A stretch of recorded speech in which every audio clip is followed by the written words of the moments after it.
as does a creative and fun working environment. So join the team on the Sports Bash and Town Square Media. It's truly the most advanced media company in all of South Jersey. Start or build upon your sales career by becoming a member of our team here at 97.3 ESPN and Town Square Media. If you're interested, apply at townsquaremedia.com. Click on careers. Town Square Media is an equal opportunity employer. A Town Square media station serving all of South Jersey. This is 97.3 ESPN, home of the Philadelphia 76ers. Simmons pokes it away, steals it, sidesteps him, and jams a two-hand throwdown. WENJ HD Millville, Atlantic City. This is the Sports Bash with Mike Gill on 97.3 ESPN. Now, live inside the Matt Black Kia Studios, here's Mike Gill.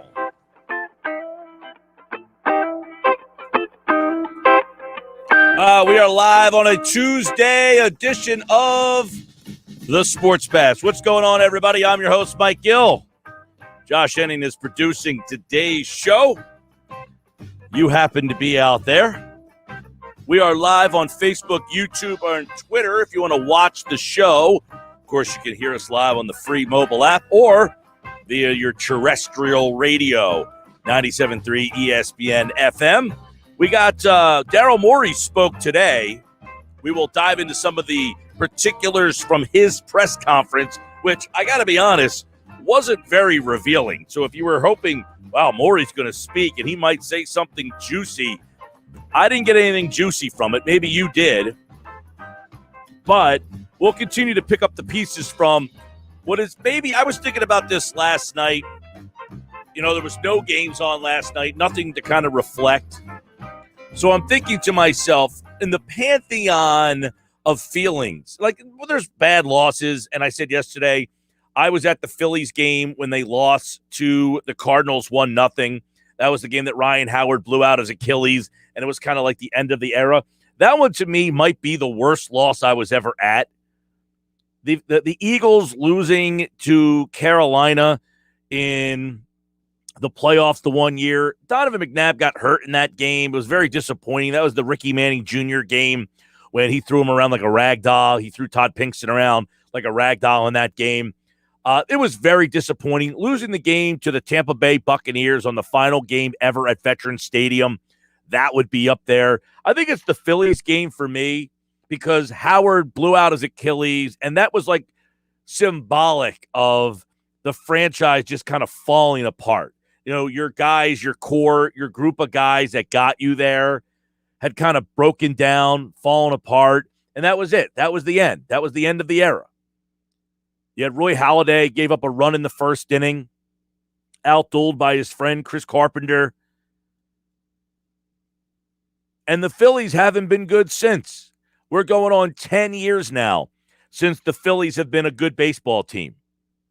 The Phillies have essentially become what the Sixers used to be, a team that you have essentially become apathetic about. The Sixers, on the other hand, they have become the team that you are now beginning. It's like Groundhog's Day. You're now beginning to start to get a little trepidatious about buying in to this, into, I hate to use the word process, but into what leads them to where they want to go. And Daryl Morey today acknowledged that even if they were squeaking by in the second round of the Eastern Conference playoffs against the Atlanta Hawks, that they probably weren't good enough to win a championship anyway. And he's right. This team still has a long way to go. And I say a long way because they need to figure out who they are and who they want to be.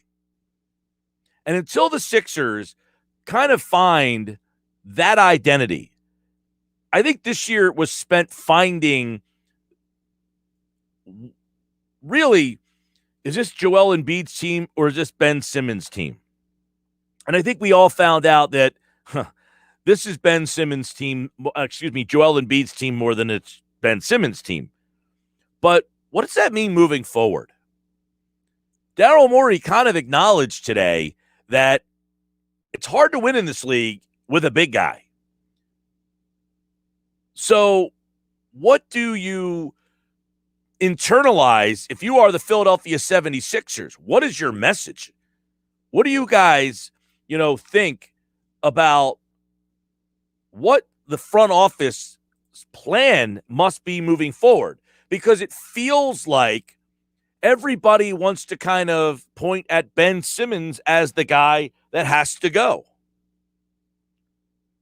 But did Morey suggest today that it's Joel Embiid that's the one that might be the more difficult one to build around?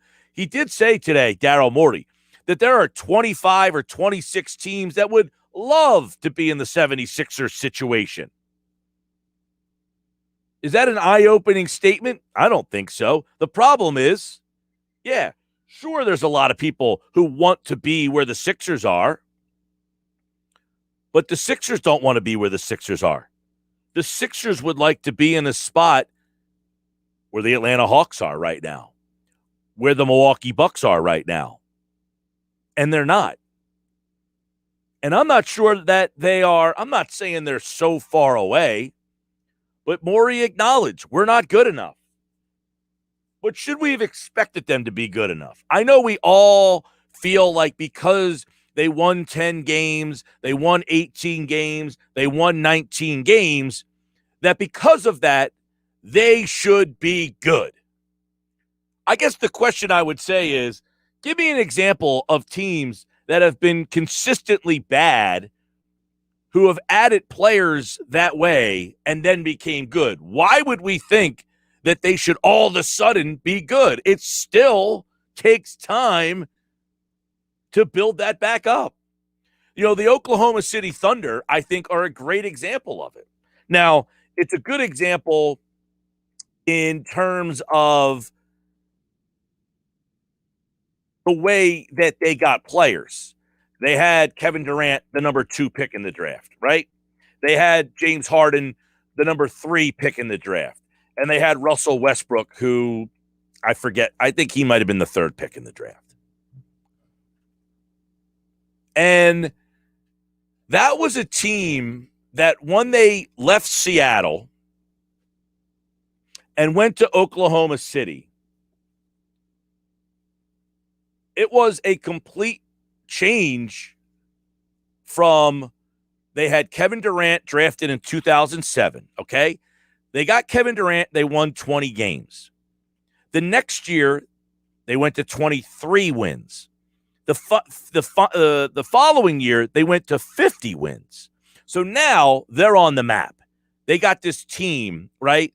The Oklahoma City Thunder, they have this team that has these 3 young players on it, and you're like, wow, this team went from a 20-win team to a 50-win team. If you remember, that team had James Harden. They had Russell Westbrook, and they had Kevin Durant.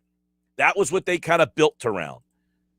But just because they had those 3 guys, it wasn't snap your fingers and voila, you are winning the championship. No, they won 20. They won 23. They won 50. They won 55. They won 47. They won 60. They won 59. And the difference is that's when it started to fall apart. They went to an NBA Finals and they lost. They went to the semis. They went to the conference finals. They went to the conference finals. They got to the conference finals 1, 2, 3 times with Kevin Durant. And then he left. Actually, 4 times. They got there again in 2015, 2016. They lost, and then Durant left.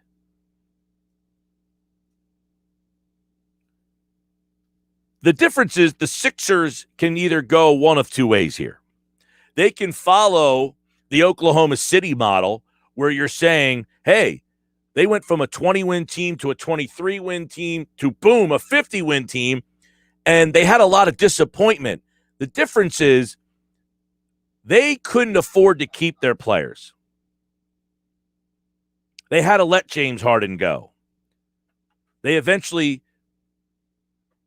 couldn't basically convince Kevin Durant to stay. And now they're going through essentially what the Sixers went through. They won 22 games this year. They essentially have traded every single asset they had. They have about 15 first-round picks in their coffers ready to go for their future. But after the Durant era, once Durant left, they essentially became a team that nobody wants to be. They had Russell Westbrook. They won 47 games. They won 48 games. They won 49 games. They won 44 games. First-round loss, first-round loss, first-round loss, first-round loss. And it's one of the things that Daryl Morey said today. You know, he said 26 teams would like to be us. He's right. There's a lot of teams that would love to be the number one seed in the conference and have the number 2 MVP player, the second number 2 defensive player of the year, and what the Sixers have. There's no denying that. But he also acknowledged we're not good enough. We need to be better. So how do they get there? You're the Philadelphia 76ers. You're not the Oklahoma City Thunder, but you're closer to the Oklahoma City Thunder than you are, say, the Los Angeles Lakers. Oklahoma City realized we can't get a free agent to come here, so this team can't get any better. The Sixers are in a similar boat. They're not getting a free agent to come to Philadelphia. First off, they can't afford one. They are capped out, I should say. But I also feel like this is a team that was the number 6 seed last year. If you remember when Daryl Morey and Doc Rivers, for that matter, got hired, they essentially said, we have a lot of work to do with this team. Tobias Harris mentioned on Sunday night that he felt the team might have been a little bit of fool's gold. A good regular season team, but not ready for the playoffs yet. And you might say, how is this team not ready for the playoffs yet? They've been there how many times? It's a fair question. And I look back to Oklahoma City when they had Kevin Durant, who's the best player in the league right now. And he wasn't ready either. He wasn't ready when he had Russell Westbrook and James Harden either. Winning in this league is really hard. Disappointing losses sometimes make you think about doing irrational things. That's where this franchise is right now. Do they want to run the course and say, we gave it all we got with these guys, but it's time to change? Are they ready to believe in Ben Simmons that he's going to change his work ethic and his mentality as a player? I'm not banking on that. And I don't think the Sixers should either. As much as I'm a fan of watching Ben Simmons play, I'm not a fan of him not elevating and expanding his game. When I say I appreciate what he brings, yeah, I like watching a guy who's 6'10" that can do things that no other player in this league can do. I don't like the fact that he hasn't added to his game. I think a lot of that is on Ben Simmons. But I also think it's the culture of the league. How does the league allow, you work for us, you work for this business. How do they allow these guys to tell you, I'm not working for you this summer. I'm going to go do my own thing. We've gotten to that point, so we should be expecting that these guys aren't coming back the way the team wants them. How can I let my point guard go work out with his brother in the offseason? Are you kidding me? Yeah, my sister's going to teach me how to dribble better this summer. I'll see you in September. Thanks for playing. For guess what? For $38 million, if I told you to dribble with your left hand for 10 hours a day, you better damn be dribbling that ball for 10 hours a day. So I think the league has kind of enabled all of these players. And you could say, well, it's on the player. You're damn right it's on the player. And that's where I think Ben Simmons has come up very small. He has come up very small in wanting to be great. As I wrote yesterday over at 973ESPN.com, he is probably the premier player in the league when it comes to elevating others. But he hasn't figured out how to elevate himself, which is almost mind-boggling. You know, it's the people who, like, they're so nice to others, but they don't like themselves. They like everybody else, and they don't like themselves. They have that, that feeling that, hey, I love everybody else, but I just don't love myself. That seems to be Ben Simmons.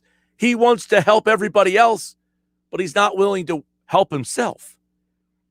So the Sixers need to take a deep dive and look into the mirror and ask themselves, can we trust that this guy wants to be more than an elite facilitator, an elite defensive player, and an elite player in the open floor? And can they convince him that it's okay at times to be selfish, and it's okay at times to take over the game by yourself? And I don't think they can. I don't think they can convince him. And quite frankly, I don't think anybody can. I talked about this many times when people blamed Brett Brown. It wasn't Brett Brown's fault. It's not Doc Rivers' fault. It's the culture of the NBA and a lot of sports. The players run the league. We blame the coaches all the time. Yeah, Doc Rivers had a role in why they lost the game the other night, but ultimately, the players dictate everything. And if Doc Rivers had his way, I got news for you. He'd probably tell you behind closed doors he would have liked more aggression from Ben Simmons. Unfortunately, Ben Simmons chose to not give it to him. You could say, well, then Doc needs to sit him. Really? You think the owner of the team is going to feel okay with a guy he's paying $30+ million just not playing because you deemed that he wasn't aggressive enough? Just not, unfortunately, the way things work. And it's sad. It sucks. But it was very frustrating thinking about this because, Daryl Morey said something today, and he's not wrong when you think about the NBA champions, about how hard it is to win a title. And if you go back, there's a handful of teams. In fact, how many of them are in the current playoffs right now? The Atlanta Hawks, the Phoenix Suns, the Los Angeles Clippers, and none of them have won a championship yet. None of them have won an NBA title. But think about this. There are 1, 2, 3, 4, 5, 6, 7, 8, 9, 10 teams in the league. 10 that have won multiple championships. That's it, 10. 2 teams have won 17 times. 2 teams have 34 of your titles. So of all the titles in your sport, 2 of your franchises have 34 of them.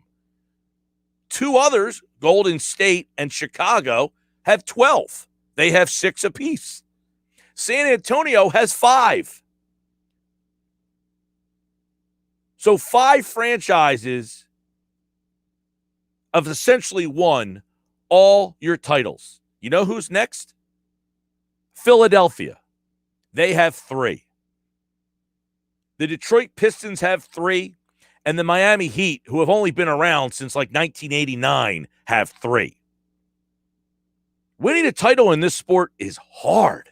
I mean, I was looking through the championships of the last, going back to 2000. Lakers, Raptors, Warriors, Cavs, Warriors, Spurs, Heat, Mavericks, Lakers, Celtics, Spurs, Heat, Spurs, Pistons, Spurs, Lakers, Spurs. And then the Bulls before that. Variety is not a slice of life here in the NBA.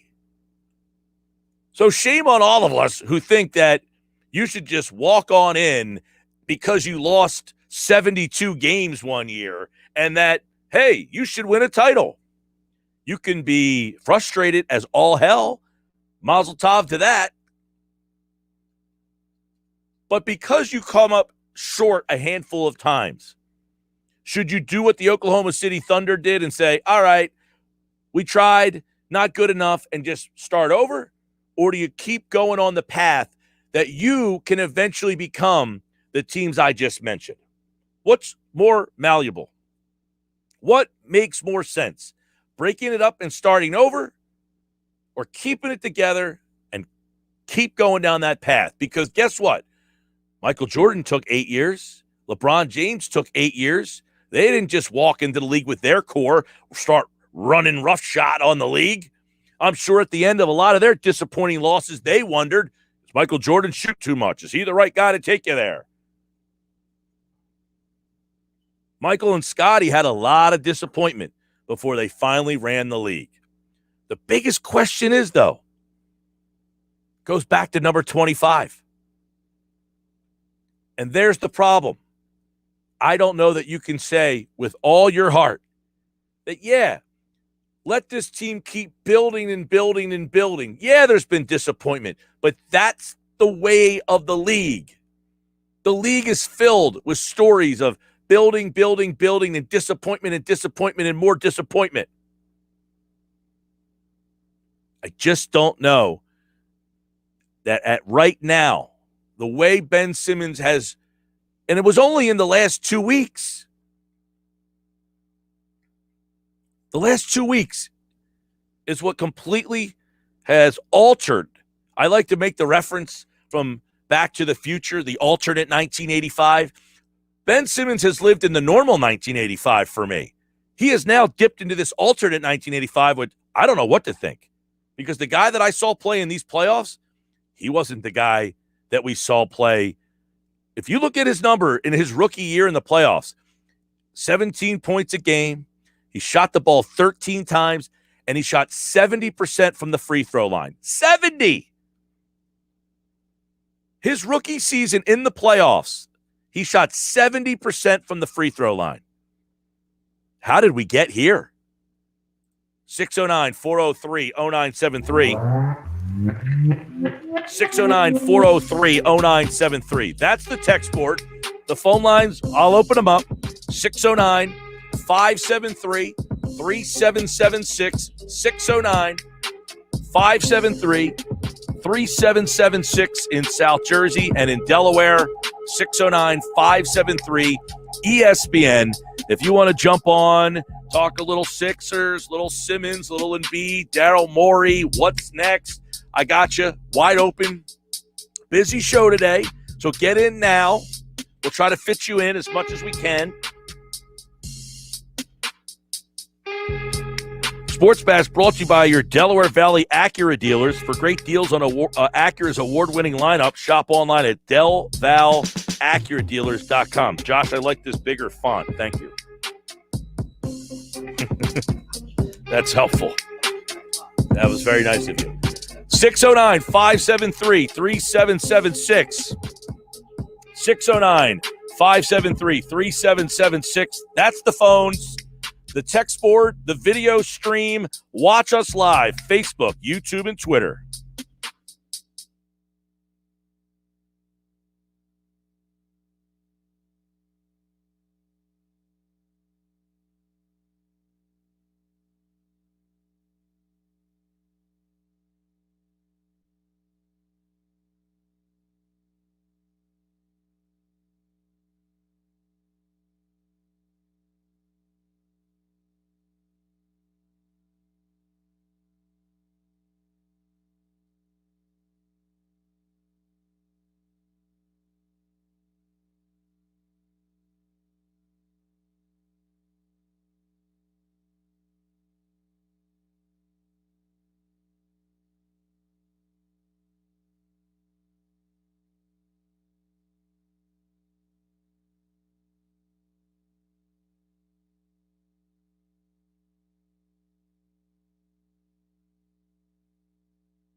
You can watch the Sports Bash live now on Facebook, YouTube, and Twitter. Search 97.3 ESPN or visit our website, 973ESPN.com. We're back on a Tuesday. I'm Mike Gill. This is the Sports Bash live on 97.3 ESPN. All right, I see the video stream is very populated today. I will get to those comments in just a minute. I will also get to the text board, 609-403-0973. And I'll open up the phones as well, 609-573-3776, 609-573-3776 if you want to jump on. I know people are frustrated. You should be. Would you rather break the thing up and start over? And I say start over, I don't mean like go through another 10-win season, 18-win season, 19-win season. I just mean start over with a new roster. Or as Daryl Morey said, we have three really good pieces. We like our core. He kind of indicated today that Ben Simmons, Tobias Harris, Joel Embiid would be back. I mean, he kept the crack of the door open, that, yeah, they're going to listen. But it wasn't like we're definitively going to make changes here. Sounded to me, the impression I got from him, Daryl Morey, today was we didn't have a lot of expectations for this team. We exceeded expectations, and we could be better. That's what I got from it today. Is I came into a team that was the 6th seed, got swept in the first round. We went from the 6th seed, got swept. We were the number 1 seed. Disappointing. I don't feel that they think they had. He said, we weren't the favorite to win the championship. And he's right. They weren't. The Nets were. The Lakers were. They're both out. So were you. So Morey didn't sound as if like wholesale changes are coming. He did say, though, we need to be better. We've got to find better players. He did indicate he was asked and kind of pushed on, hey, don't you need a ball handler who can put the ball on the floor and create a basket? He indicated that player's here already. A younger player, maybe Tyrese Maxey. So it sounds as if Morey doesn't agree with a lot of people out there that this team needs to blow this thing up and start over. 609-403-0973. Dan from Tuckerton says, I've defended Ben in the past. I just can't anymore. Name one other point guard that has to be pulled from the game the last 2 minutes of the game because they are a liability. That is the time the point guard is supposed to shine. Agree. Ben is 6'10" and needs to start playing like it. If he was a power forward, his inability to shoot wouldn't be brought up. My opinion is the Sixers need to move Ben either to a new team or to power forward and find a new point guard. All good points, Dan from Tuckerton. I certainly think the Sixers should at least consider all of those options. If they can find someone, and they tried this in the past. They drafted Markelle Fultz with the idea that he would be the ball handler. And that did not work out, so they had to go back to Ben. They tried to have Jimmy Butler bring the ball up. Brett Brown was the one guy who stepped up and said, all right, I'm going to do this. And apparently Simmons had a fit. And Brett Brown got fired. So it's not as easy as it seems. 609-403-0973. Dan from EHT says, I think when Ben passed on that dunk, it deflated the team and the fans. The game was unofficially over. Well, that's the moment that Joel Embiid said he thought was the turning point of the game. He said, we had an open look and we passed it. Thibault ended up getting fouled. He made one of two. They went down the other end. Trae Young hit a three. But look, I think Embiid was trying to get his message across to Simmons more so than that, because Embiid had a lot of unforced turnovers too. Right? Embiid had a lot of unforced turnovers that he should be ripped for as well. He didn't have his best game in Game 7 either. 8 turnovers for Joel Embiid. I'm not sitting here saying he was the problem, but it all adds up to a loss. 609-403-0973. All right, I'll get back to the text board in a second. I'll go over to the stream for just a second. I wouldn't mind, let's see, Joe Show. Trade Simmons. What's up, Joe Show? Haven't seen you in a while.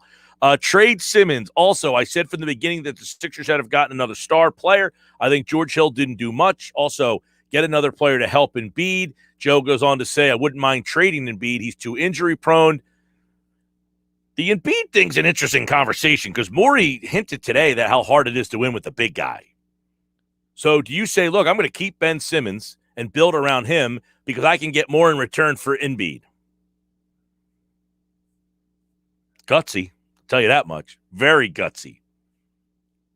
Derek says, should have paid Butler. I know he wanted his own team, but money talks. I don't think he wanted to be here. It sounds great to say you should have paid him. He wanted to go to Miami. He didn't want to play with Ben Simmons. And quite frankly, I don't think he wanted to play for Brett Brown. Or, I don't think he wanted to play for Brett Brown. That's one. Two, Brett Brown put him at point guard, and Simmons complained about it. So Jimmy Butler might have said, if you're going to do that, I'm out of here. And I think they decided that Butler wanted to do something that he wasn't going to be able to do. And he left. So I don't think the Sixers, put it this way, I don't think that Jimmy Butler wanted to play for the currently constructed Sixers. And Butler's nice. He ain't winning you the title because he's the best player on the team. They got knocked out in the first round this year, just in case you forgot. With Jimmy Butler as the best player on your team, you're a first, second round team. He's a great dude, great player. I like Butler. I love watching him. If he's the best player and you decided to keep Jimmy Butler, now you might say you're a second round team now. He's also in his 30s. Keep that in mind. Let's see, a couple more, then I'll get to the phones. If you want to jump in on the phones, I got 2 open lines right now, 609-573-3776, 609-573-3776. Let me take a couple real quick. Monday, Marcus. What's going on, Marcus? Mike, what's happening on this Tuesday, brother? Everything's good. Yeah, I know, man. A lot going on, too. I definitely don't want to let Doc Rivers off the hook. I ask people to go and look at his records, not just Game 7s, but closeout games, and the fact that, not making the adjustments. I think Curry was out there on Herter too long. They were doubling Trae Young, but Trae Young 6'1", Herter 6'7", and Curry was getting cooked all game.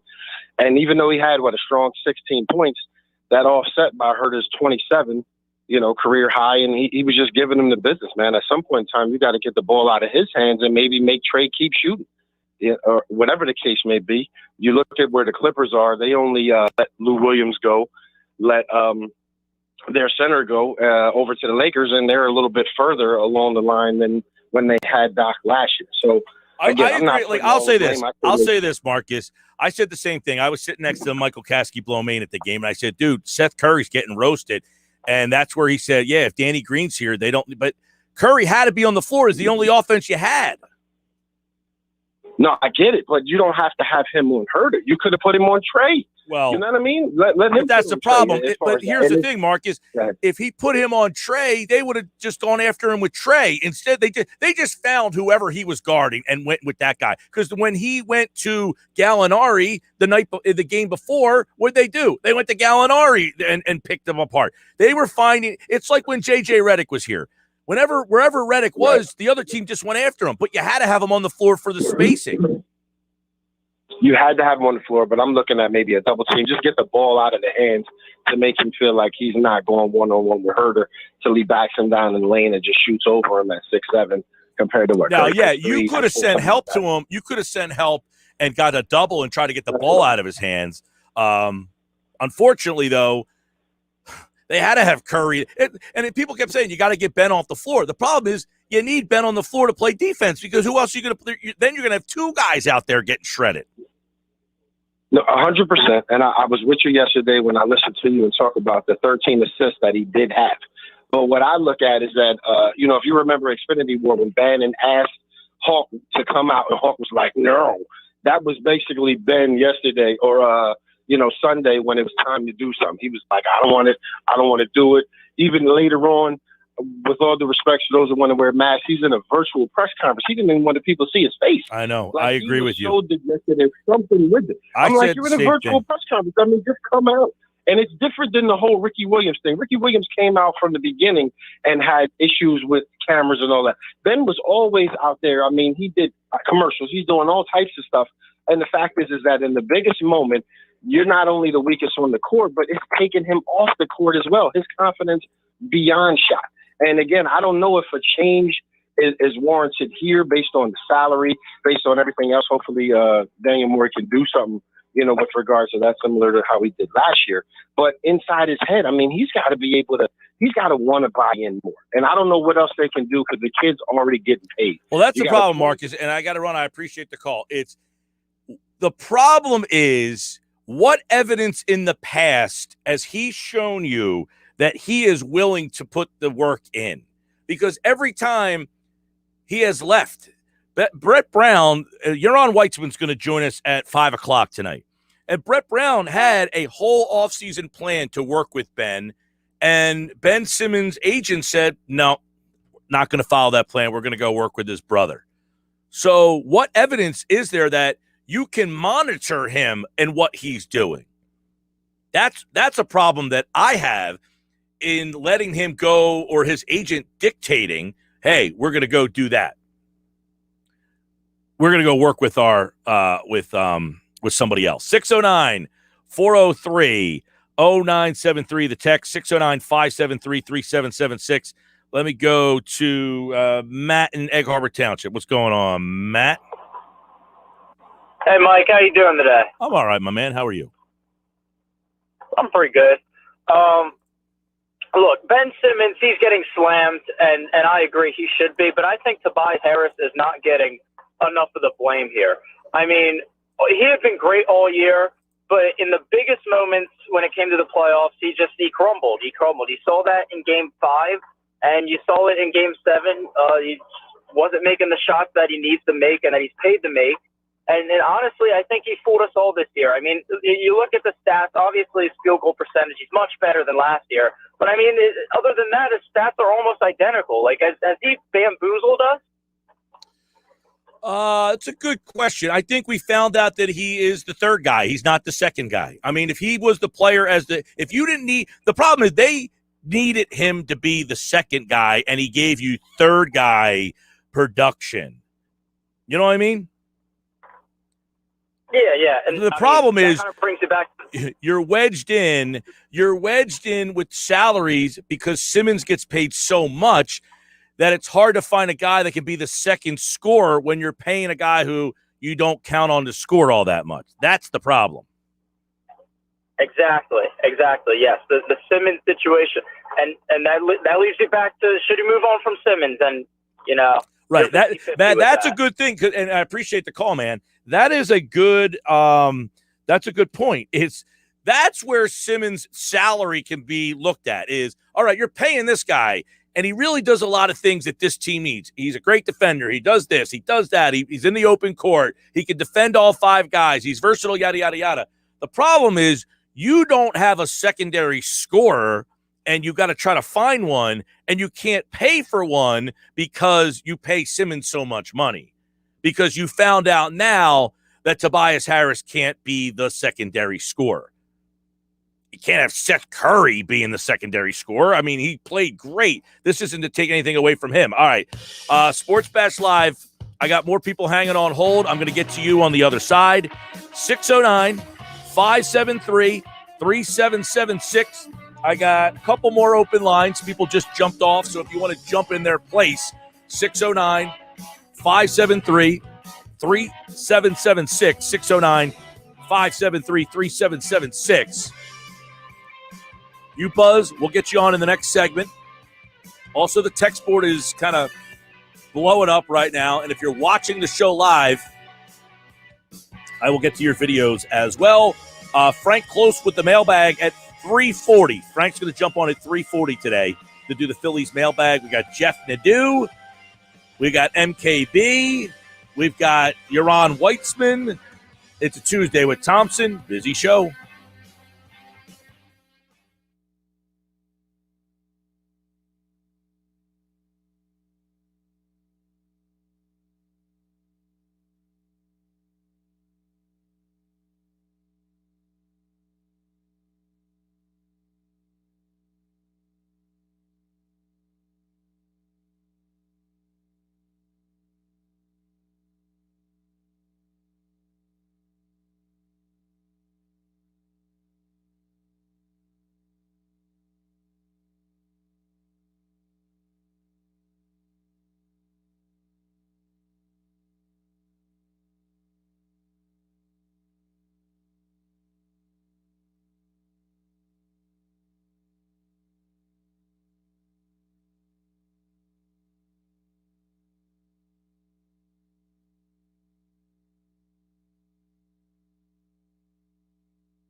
All right, 247. You can jump on right now, 609-573-3776, 609-573-3776, all over the 8 South Jersey counties and Delaware, 609-573-ESPN, 609-403-0973 if you want to text in.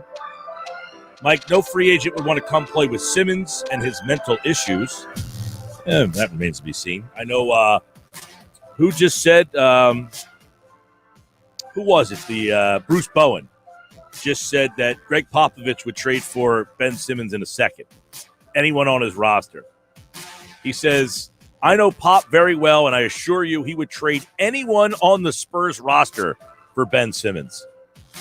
Now, I don't know who on the Spurs roster that you want, but Greg Popovich apparently is the best coach in the league. He would figure out something to do with Ben Simmons, I guess, right? All right.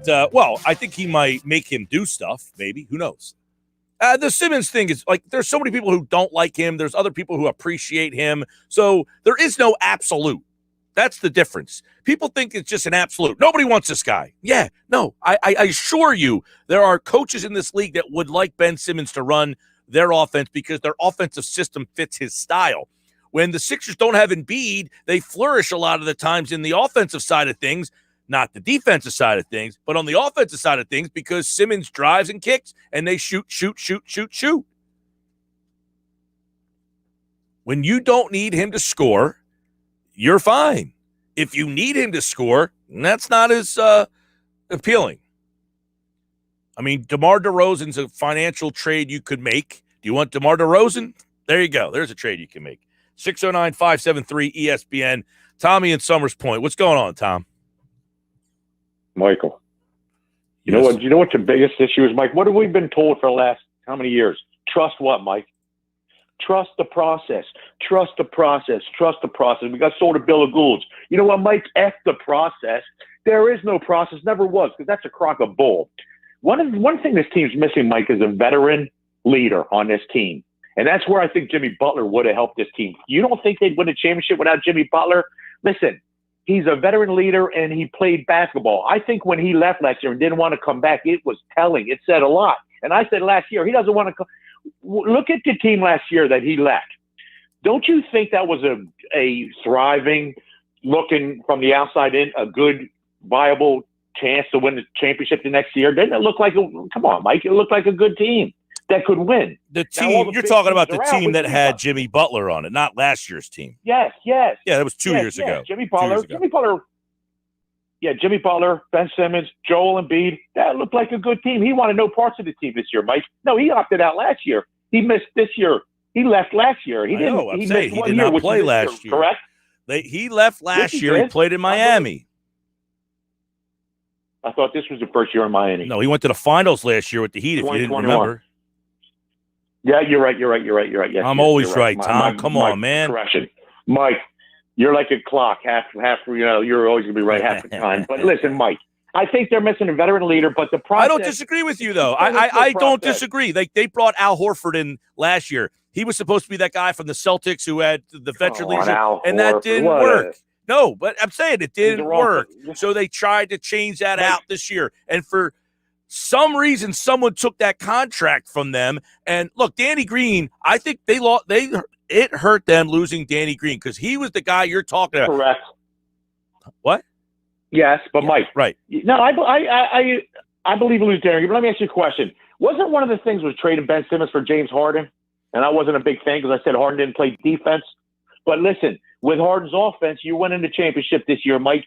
I don't hate Ben Simmons as a person, but I can't trust him anymore. How about this? There's no I way would probably say I dislike Ben Simmons as a person more than I dislike him as a player. I think he's very smug. I think he's very smug. I think he's very stubborn, and I think that he thinks he's. Let's say I just don't like him then, because Mike, his skills on the basketball court.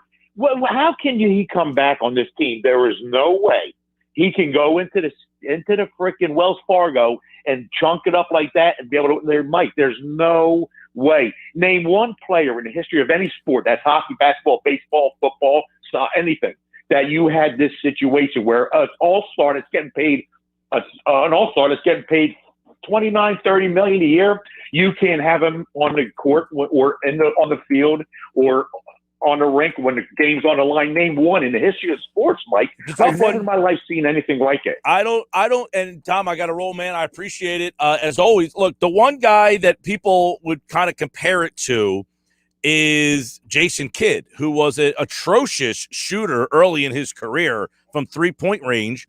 He was terrible, quite frankly, and he was a horrible free throw shooter. But he kind of made himself, I think he's top 15 all time in three-pointers now in terms of three-point makes. You know, when he came into the league, he was a bricklayer, 27%, 33%, 32%, 31%, 29, 32. By the end, he shot 46% from three-point range in Dallas, 40, 42. And you know when that was? 13 years into his career that he went from 27 to 46. He wasn't an above-average three-point shooter. He got drafted in 94, 95. And I'm not saying, like, all of a sudden Ben Simmons is going to come out and go from a 0% three-point shooter to a 46%, but Kidd worked at it. The question that I have with Ben Simmons is he going to work at it? And I think a lot of that is these players, they want to go do their own thing. They want to go work with their own shot doctor. They want to go work with their own coach. They want to go work with who tells them they're the best. That's the culture of the league right now. You know, you got these Drew Hanlons of the world that are working with these guys' shots. They don't want to work with the team. They don't want to sit around in Philadelphia. And that's one of the reasons why, you know, it's hard for a team like Philadelphia, Oklahoma City, Cleveland, yada, yada, yada, you name it, Milwaukee. It's hard for them to get free agents because no one wants to hang out there. But Ben Simmons, that's the biggest question I have about moving forward with him is, does he care to be great? Does he have it in him to be the best? That's where my biggest problem would be with him moving forward. You know, I don't think that Simmons cost them everything. Somebody brought up the call before. They don't count on Ben Simmons to score, so it's hard to say, well, because he didn't score, that cost him the series. Not necessarily, but again, the one day, Tobias Harris averages 21. He scores 4. Okay, that's a problem. Ben Simmons averages 11 and he scores 4. That's a problem.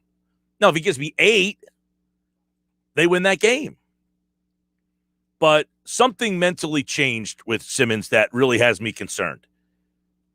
If I got Ben Simmons that I got during the regular season, which I know the playoffs are different, but we've seen him in the playoffs. His first year in the playoffs, he averaged 17 points. He shot the ball 13 times. He shot 70% from the free throw line. That's a guy that you probably could have went pretty far with this year. Not this version. Not this version. Sports Bash Live Tuesday. Watch the show, 97.3 ESPN on Facebook, YouTube, and Twitter. Text the show, 609-403-0973. Busy hour coming up. Stick.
they get older. This condition is called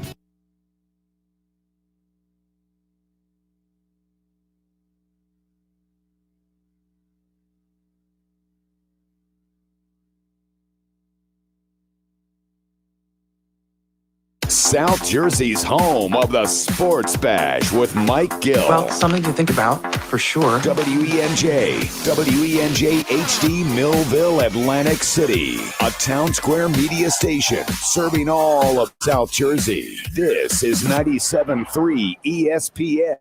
This is the Sports Bash with Mike Gill on 97.3 ESPN. Now, live inside the Matt Black Kia Studios, here's Mike Gill. All right, here we are on a Tuesday, a disappointing week, of course. I will ask this man to not curse when I ask him this question, because it's possible. I saw your anger the other night. At Jeff Nadu, you can check it out for yourself, and he didn't seem happy. The Philadelphia 76ers lost to the Atlanta Hawks, Jeff Nadu. Fill in the blanks. Why? Wow. I think there's a multitude of reasons. Obviously, number one would be Ben Simmons. And look, I think, Mike, there was some annoyance and frustration in my voice, and I was irritated, but I was pretty much expecting that to happen. Ben Simmons, for whatever reason, has taken this fan base and mystified them and made them believe that he's better than he is. He's made this organization believe it, and he's pulled the wool over a lot of people's eyes. The truth of the matter is, Mike, I don't care how good defensively you are. It doesn't matter in the playoffs at the end of the day. You know what matters in the playoffs at the end of the day? Teams that can score the basketball and at the right times make shots. They don't have that. They don't have a guy that can do that. And they are lacking that. There's no question about that. And that is a problem. Ben Simmons is timid. He's meek. And it's become clear that he is absolutely horrified to ever be in a situation to be the guy. He's not going to be it. It's never going to happen. We have to stop buying the bill of goods that this team's trying to sell. That's where I kind of agreed with you there. I said I understand that he's not the guy. I don't judge him as the guy, and maybe that's why I don't look at him as the guy. I look at him as something that many people want him to be a superstar. I've accepted that he's just not that level of superstar. That's why I'm not as mystified by this, because the team, Jeff, they don't want him to score. They have said, we don't need you to score. We're going to have this guy score and these two guys score and this guy score. You do these other things and you focus on that. The problem the fans have with him is they want him to be something that he's not. That's why you would be mad at him, and that I can understand. Yeah, and, they kind of sell it that, and I know that they don't want it to be that way, but he is. He's the point guard. He's got to do that. He's not to the level of other guys like Mike Conley, who can, Mike Conley can create, but he can also score, and he's a do-it-all point guard. Even Ricky Rubio can shoot the basketball. I mean, this is something that kids learn when they're 6, 7 years old. It's just ridiculous. Look, the truth of the matter is, going forward, Mike. Well, let's stop right there real quick, because it's not that he can't shoot. That's the mystifying part about this. It's that he won't shoot, because we've all seen him shoot. If you go back and just look at his summer league highlights, he hit elbow jumper after elbow jumper after elbow jumper. I mean, I just watched 5 of them the other day in a YouTube clip in the summer league. He hit 5 elbow jumpers in one game. Yeah. So he can do it for whatever reason. I said, it's weird that we, like the fan base, essentially just quit on Markelle Fultz. They wanted nothing to do with him. He was horrible. This guy's essentially going through the same thing. I mean, he just has mentally lost his offensive game. Yeah, and look, I want to make it clear. I don't think it's only Ben Simmons, because I don't know if I would have enough time, Mike, over 3 or 4 hours to tell you the problems that the Sixers have had and they've created because of their own doing. They've made a lot of mistakes, no question. Yeah, they have. And there's really, I'll be real with you. There's 2 players that would keep on this team. It's that simple. And they are Curry and Embiid. They're the only players I really care about keeping. Well, Morey indicated today, I thought this was interesting. It was about the only thing that he kind of was how hard it is to win in the league with a big man. Yeah, and look, and I'm glad that they feel that way. And look, Joel has had his own issues. I mean, but you can't knock him. He played very well. He's going to get some blame, but there's very few blame to go around when it comes to him. I will say, though, they can go out and get Damian Lillard, but it's going to take them giving up, which they will, Ben Simmons, and they're going to have to give up Thibault and Maxey. And I don't want to hear from this fan base that I don't want to do that. Give me a break. All right, stop. These aren't two guys that are transcendent NBA All-Stars. Look, does Thibault defend? Yes. I'm not going to say he doesn't, but he's a net negative like Simmons offensively. And Maxey, I've seen 10,000 players like that. The truth of the matter is, together, Joel Embiid and Damian Lillard would be the favorites to win the title next year. And you know what they would do, Mike? This fan base is at an all-time low. They are at rock bottom. They are sick and tired of this nonsense. And I'm talking about even the most ardent supporters of this team. They would bring a lot of people, including myself, who are pretty much out on this team because of the direction they've made and the things that they've made. They've got to bring those people back in. And you have to go out and make substantial decisions. Yeah, well, I mean, I will say this. At the end of last year, when they got swept in 4 games after that it was weird because it was a bubble and the team, but that team last year was almost unlikable by the end of the year. Sure. They were, and it felt like the arrow was pointing down. They were the 6th seed. They went from that to the number 1 seed this year. So were our expectations too much? Like, did we over? Oh, for sure. You know what I'm saying? For sure it was. And look, I remember at the beginning of the season, a lot of people were trying to tell me how great this team was. They improved significantly. And I said, well, and I think I remember telling you this. The truth of the matter is they're not better than Milwaukee. They're not better than Brooklyn. I don't know if they're better than Miami. Atlanta's gotten better. I mean, there's a lot of teams that either got better or were really good. The Celtics thought they would be really good. So, they didn't make that. And then they didn't do anything at the deadline. And that surprised me because I thought they still had moves to make. Why are they not making any moves? It was like last offseason was about fixing the problems that were made the year before. I think this offseason might be more about taking the team to another level. And it's got to be. And that's what you thought, the last few playoffs would be. Usually when you, Mike, mess up as a team. Well, they kept trying. They kept swinging it. I mean, they thought Al Horford was going to come in here and be the guy that, he would defend Giannis. And they brought Horford was supposed to be a piece. They realized they couldn't play together, right? Right. And that didn't work out. And look, this team has a big problem with seemingly missing out on a lot of talent and either just not hitting on guys or whatever. But they've got a lot of work to do. But I don't know if they do. Well, what's that a byproduct of, though? You have 5 different general managers have been here through the course of right. Hinkie was here in 13, 14, 15. He left in 16. So you had Hinkie, Colangelo, Brown took a spin for about a couple of months and made a terrible move in the 3 months that he was the GM when he traded. That's a tough one because he traded Bridges. He got that first round pick back in return, and that became Tobias Harris. Now I know what you're going to say. Well, Tobias Harris isn't good enough. Is he better than Bridges? That's the jury's still out on that because Bridges is a hell of a player, man. I mean, he's a better defender than Harris. Harris is probably a little bit better offensively, but look, Bridges, that's a move that really bothers me because I knew how good Bridges was coming out of Villanova and just the connections he had to this team and how I thought fit. They needed that 3-and-D type of guy, and he was the best defender in that draft. And again, I think you could say, well, you have Thibault, but Bridges is a better player than Thibault. He just is. I don't know who needs to hear that. No, listen, Thibault's a good player, Mike. That's not even close. No, it's not. Thibault is terrible on offense. Terrible. And again, I don't want to hear about defense anymore. I'm sick of hearing about it. I don't mind having a good defense team, but I don't need a lockdown defense isn't winning the playoffs. I hate to tell you. It doesn't. Atlanta Hawks are 15th in the NBA in defense, and they're in the Eastern Conference Final. Doesn't matter. That's not the reason the Sixers lost, because Steph Curry couldn't. That's not why they lost. They lost because they didn't have a score at the end of the game, and the Atlanta Hawks did. Jeff Nadu's here, obviously. So, obviously, they got to make a decision on what they're going to do with Simmons. My problem with Simmons is this. I don't hate him. I'm not a Ben Simmons hater by any stretch of the image. I appreciate what he does. I've accepted. But Mike, what does he do? I'm still trying to understand that. What does he do to win you championships? He doesn't do anything. I think he's completely useless at the end of a game. He was benched, Matt. Actually, Mike. Well, that's how useless he was. You're absolutely look on this team, though.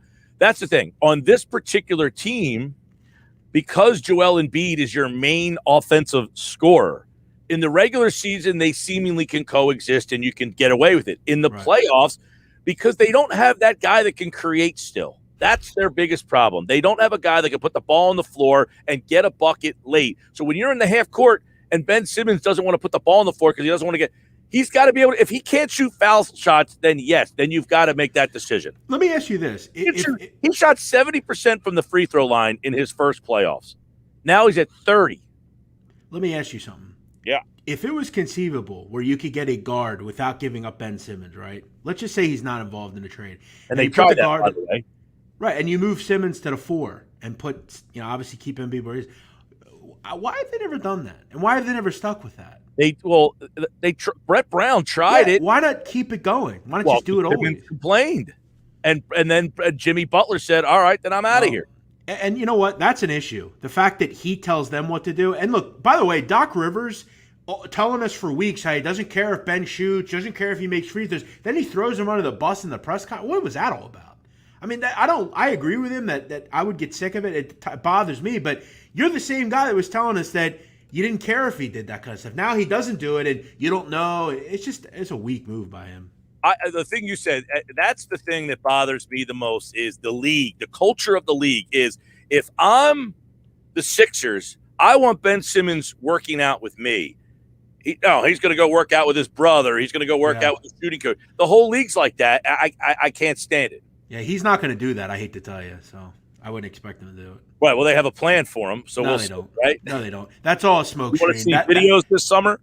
Which we see every summer. I can't wait till I see Keith Pompey tweeting videos out of Ben shooting threes. By the way, John Clark does that. Every game, Ben working on his free throws. It doesn't matter. It doesn't work. Oh, I was there Sunday night.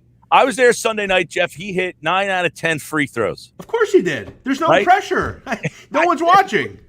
But this is what bothers me the most, I think, is that he'll sit and make three-pointer after three-pointer after three-pointer after three-pointer. I've seen it with my own eyes. And then never take the shot. So why practice it if you have no intention of using it? No idea. It's almost like he toys with the fan base, and he gets off on it. He likes that people know he can do it, but he doesn't do it. And it's just almost like a charade with him. Everything is a charade. He doesn't want to get better. Listen, he should go out to L.A. or somewhere on the West Coast, be the fourth option. He'll never be that great a player, and it'll be what he should have been. The movie A Bronx Tale, wasted talent. It's about Ben Simmons, because Ben Simmons doesn't care about anybody's opinion but himself, and all he cares about is himself. That's the truth. He needs to go do that somewhere else and get the hell out of here. Yeah, I mean, on this team in the regular season, he is a fit. He works for this team and what they want to do in the regular season, which is not utilize him to score, right? They take that off of him and let others. So he's a great fit for what they do in the season because he doesn't yearn to score. He can, and the thing in the regular season, and I think Tobias Harris brought this up. He said, "Fool's gold, man. You don't get defended the same way in the playoffs as you do in the regular season." So Ben can drive. He has the space, kick out to Curry. See, that's where, I feel like Ben Simmons makes Curry go from an average player to a good. If he doesn't have Ben Simmons, I don't know. Does he get in the same looks? Is he getting the same catch and shoot? Does he get that? So the rest of your roster now suffers a little bit. And you look, Mike. The most laughable thing about what happened on Sunday night was, you know how long it took the Hawks to beat the Sixers and get to a point that they haven't gotten to in almost a decade. What, a year or two? And you know why that happened? because they hired the right people to do the right things and to make the right selections. The Atlanta Hawks are who they are because of shrewd moves and picking the right people. The same thing the Miami Heat did, who, by the way, got to the Eastern Conference Finals last year as well and have won titles recently. All these teams do everything better than this team. And that team across the street had the same problem for years. What did they do with Donovan McNabb? Never had him any talent around him. You give him talent 1 year, he goes to the Super Bowl. I'm afraid that 7, 8 years, 9 years, Joel Embiid's not going to have any talent around him, and we're going to waste.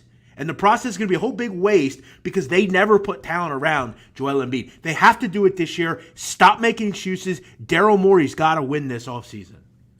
And that would be the one thing is they got Morey. That's a different guy in charge again. Do you trust him more than the previous Hinkie, Colangelo, Brown, Elton Brand? Now you're on your 5th guy in 7 years.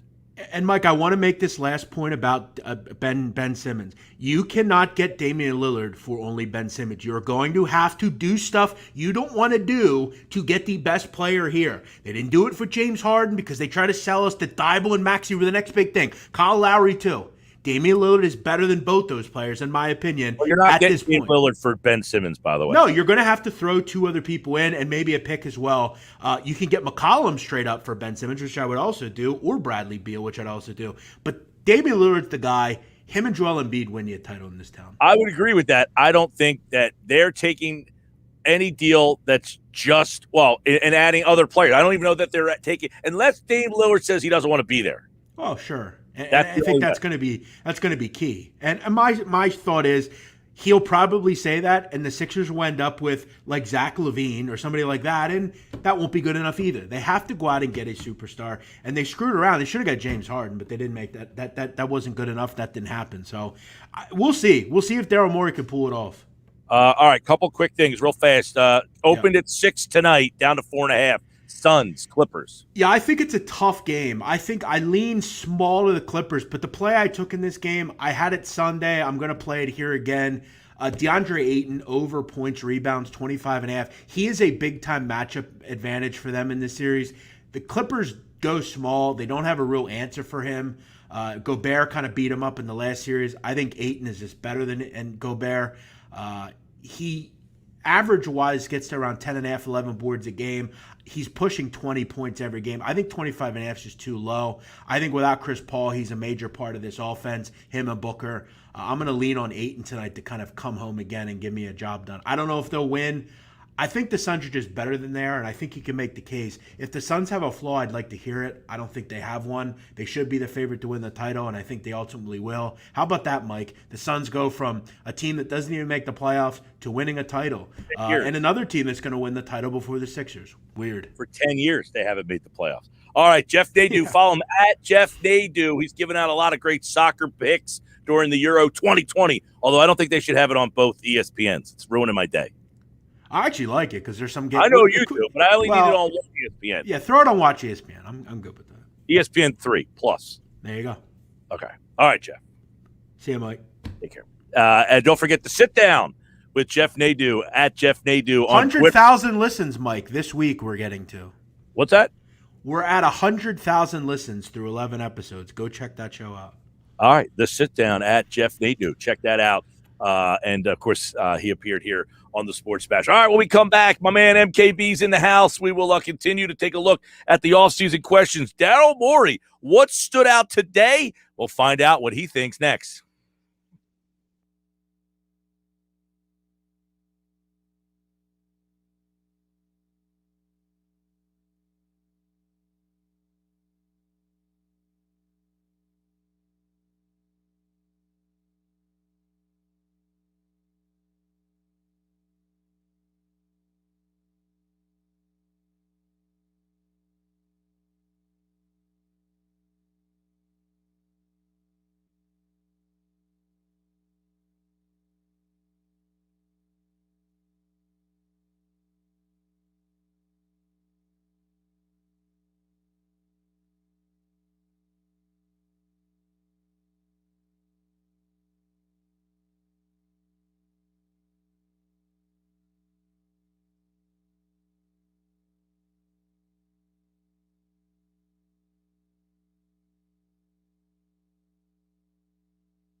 You can watch the Sports Bash live now on Facebook, YouTube, and Twitter. Search 97.3 ESPN or visit our website, 97.3 ESPN.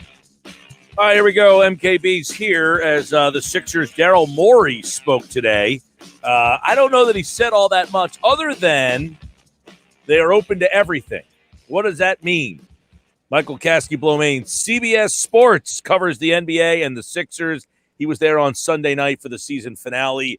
A very disappointing loss, Michael, to the Atlanta Hawks. And I guess now we start to pick up the pieces. Obviously, the last 2 days, post-game and then yesterday and now today, everybody is targeting Ben Simmons. Is that the main focus of this 76ers all season to you?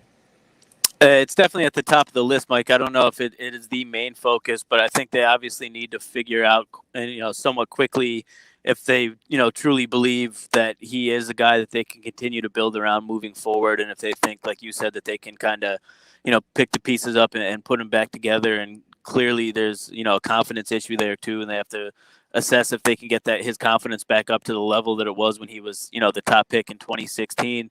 And then go from there. So, yeah, I mean, it's definitely right at the top of the list. Would you say that what happened to Simmons was disappointing or expected? Because a lot of people say, I expected this. This is who he is. Is that fair, or was this more disappointing because he's not the player that we saw? Yeah, I think it's more disappointing to me. I mean, maybe I was a little naive at times watching him in the previous years. And obviously there was previous playoff series where he struggled to score. But to me, the complete lack of aggression was, the main thing. Obviously, the free throws and the lack of improvement in that area is disappointing. But, in past times, I felt at least like he would still try to put his imprint on the game, whether it was getting out in transition and punishing defenses there or, hunting or exploiting mismatches in the post and taking shots. But when we see him go, 5 out of the 7 games in a playoff series without even attempting a field goal in the fourth quarter, that's, pretty egregious. And to me, it obviously shows that there's something mental going on there. So I was, somewhat surprised and also definitely disappointed by the performance. Let me ask you about then, they have a plan for him and he might not play for Australia, it looks like, because he wants to. Why should we believe that we're going to see a different version of Ben Simmons next season? Why would we? What evidence is out there? I'm no Ben Simmons hater by any stretch. The problem I have is this might be all he is, and that's fine. But why should I believe that he might be more? Yeah, I don't know if you should, to be honest, at this point. I definitely understand that anybody that's skeptical of, at this point, 4 years in, comments like those that Doc made yesterday when he was talking to us saying that, the Sixers have a plan and stuff, they really kind of just ring hollow when you're not seeing the improvement. And time again, obviously the Ben Simmons shooting jump shots in the summer videos have become like an annual joke at this point. And, I understand why anyone would be skeptical. And I think it's at the point now where it's, kind of a put up or shut up situation. Like, we need to see the results. We need to see them out on the court during the regular season and during the postseason for, I think a lot of people to, for him to win people back or for people to be sold on him. And until he shows that, the stuff, I don't think it's a question of whether he works on it or works on his game over the offseason. Everyone, that's around him or knows him or, as far as we've been able to see from the media, he's a hard worker. He does put in work on the game. He puts in work on his shot. He puts in work on his free throw, but it's just for whatever reason has yet to translate to the court during, meaningful basketball. And until it does, I think everyone has a right to remain skeptical. I know a lot of people saying got to get rid of him, got to move him. Value, not worth moving because value's too low? Or do you think there is, hey, it only takes one and that somebody out there thinks that he's the right fit for their team?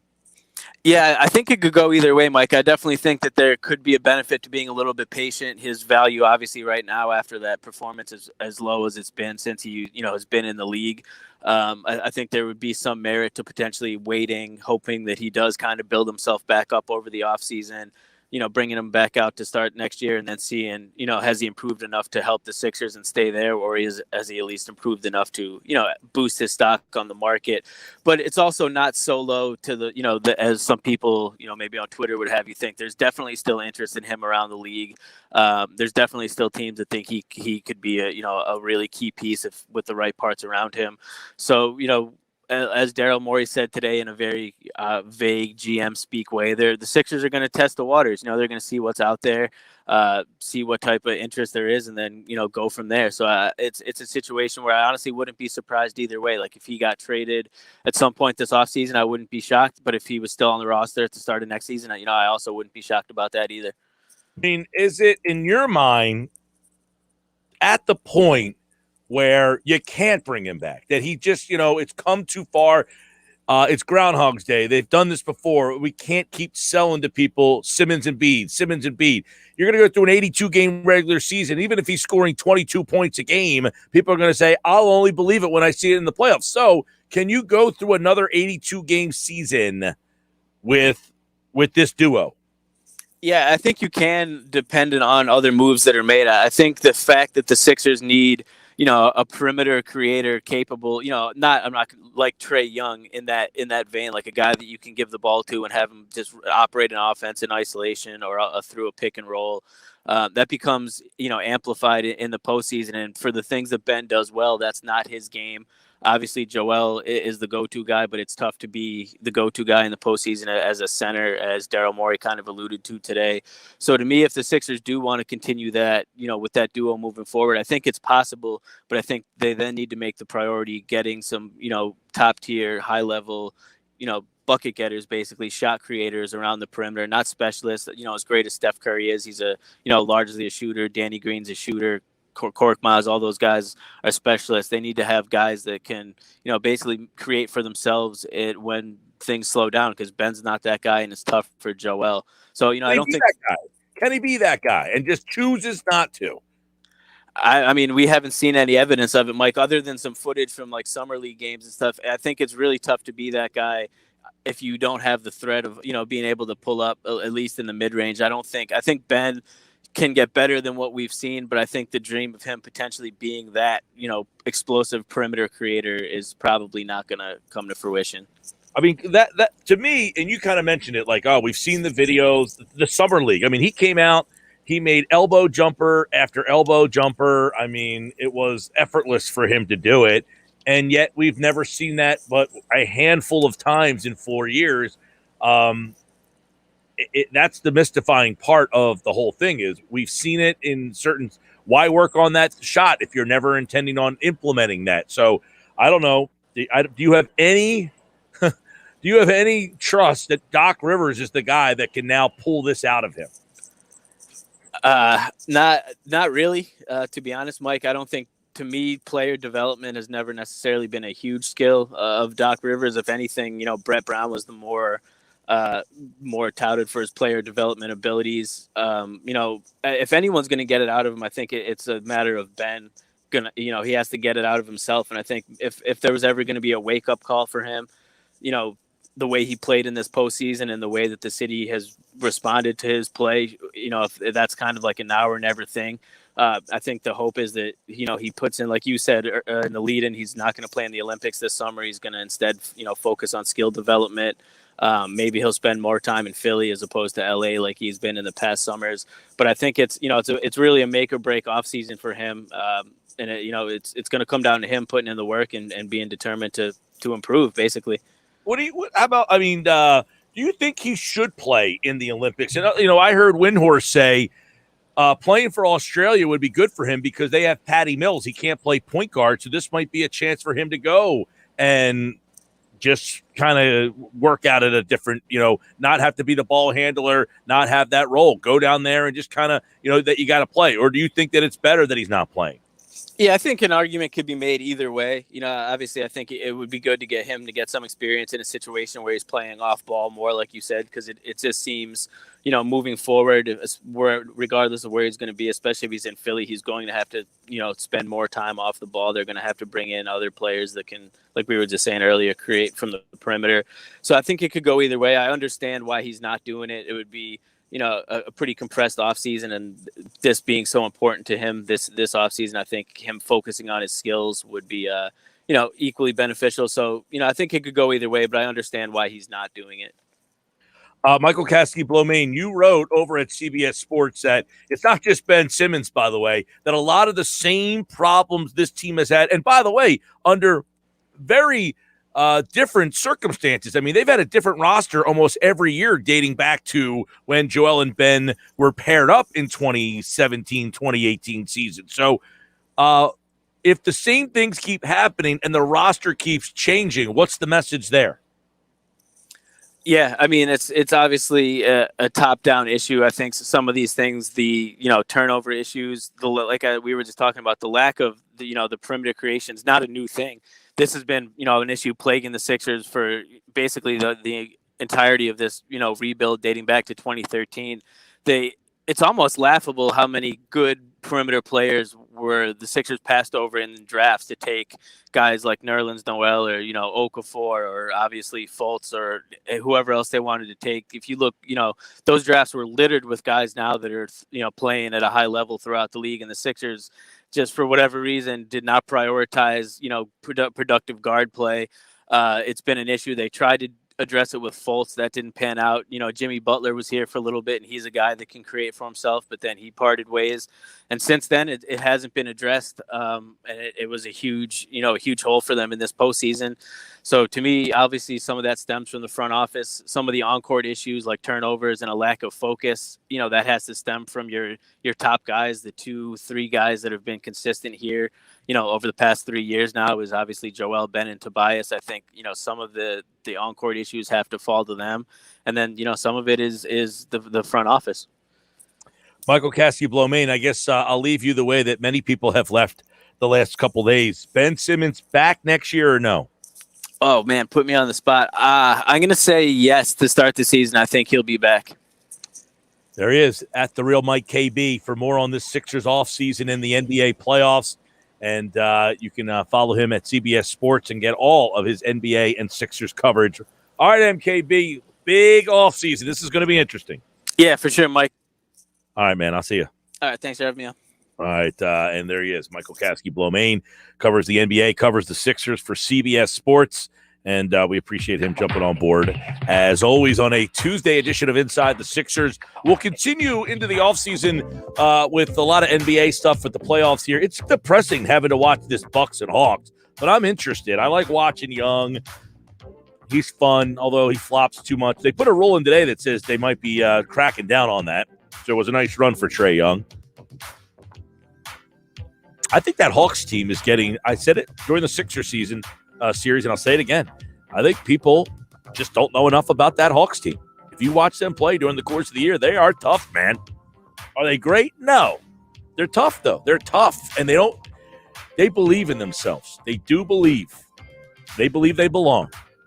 It's a lot like the Iverson Sixer team that just had a bunch of role players that knew their role, and they all kind of fall in line behind Trae Young. All right, the Sixers, disappointment. So the only game in town are the Phillies. The Phillies mailbag with Frank Klose is up next. These are your Phillies questions for Frank's mailbag, and he had a lot of them because now the attention is on the hometown nine, and we have that mailbag up next.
All right, 3:41 on a Tuesday. We'll back off the Sixers for just a little bit here.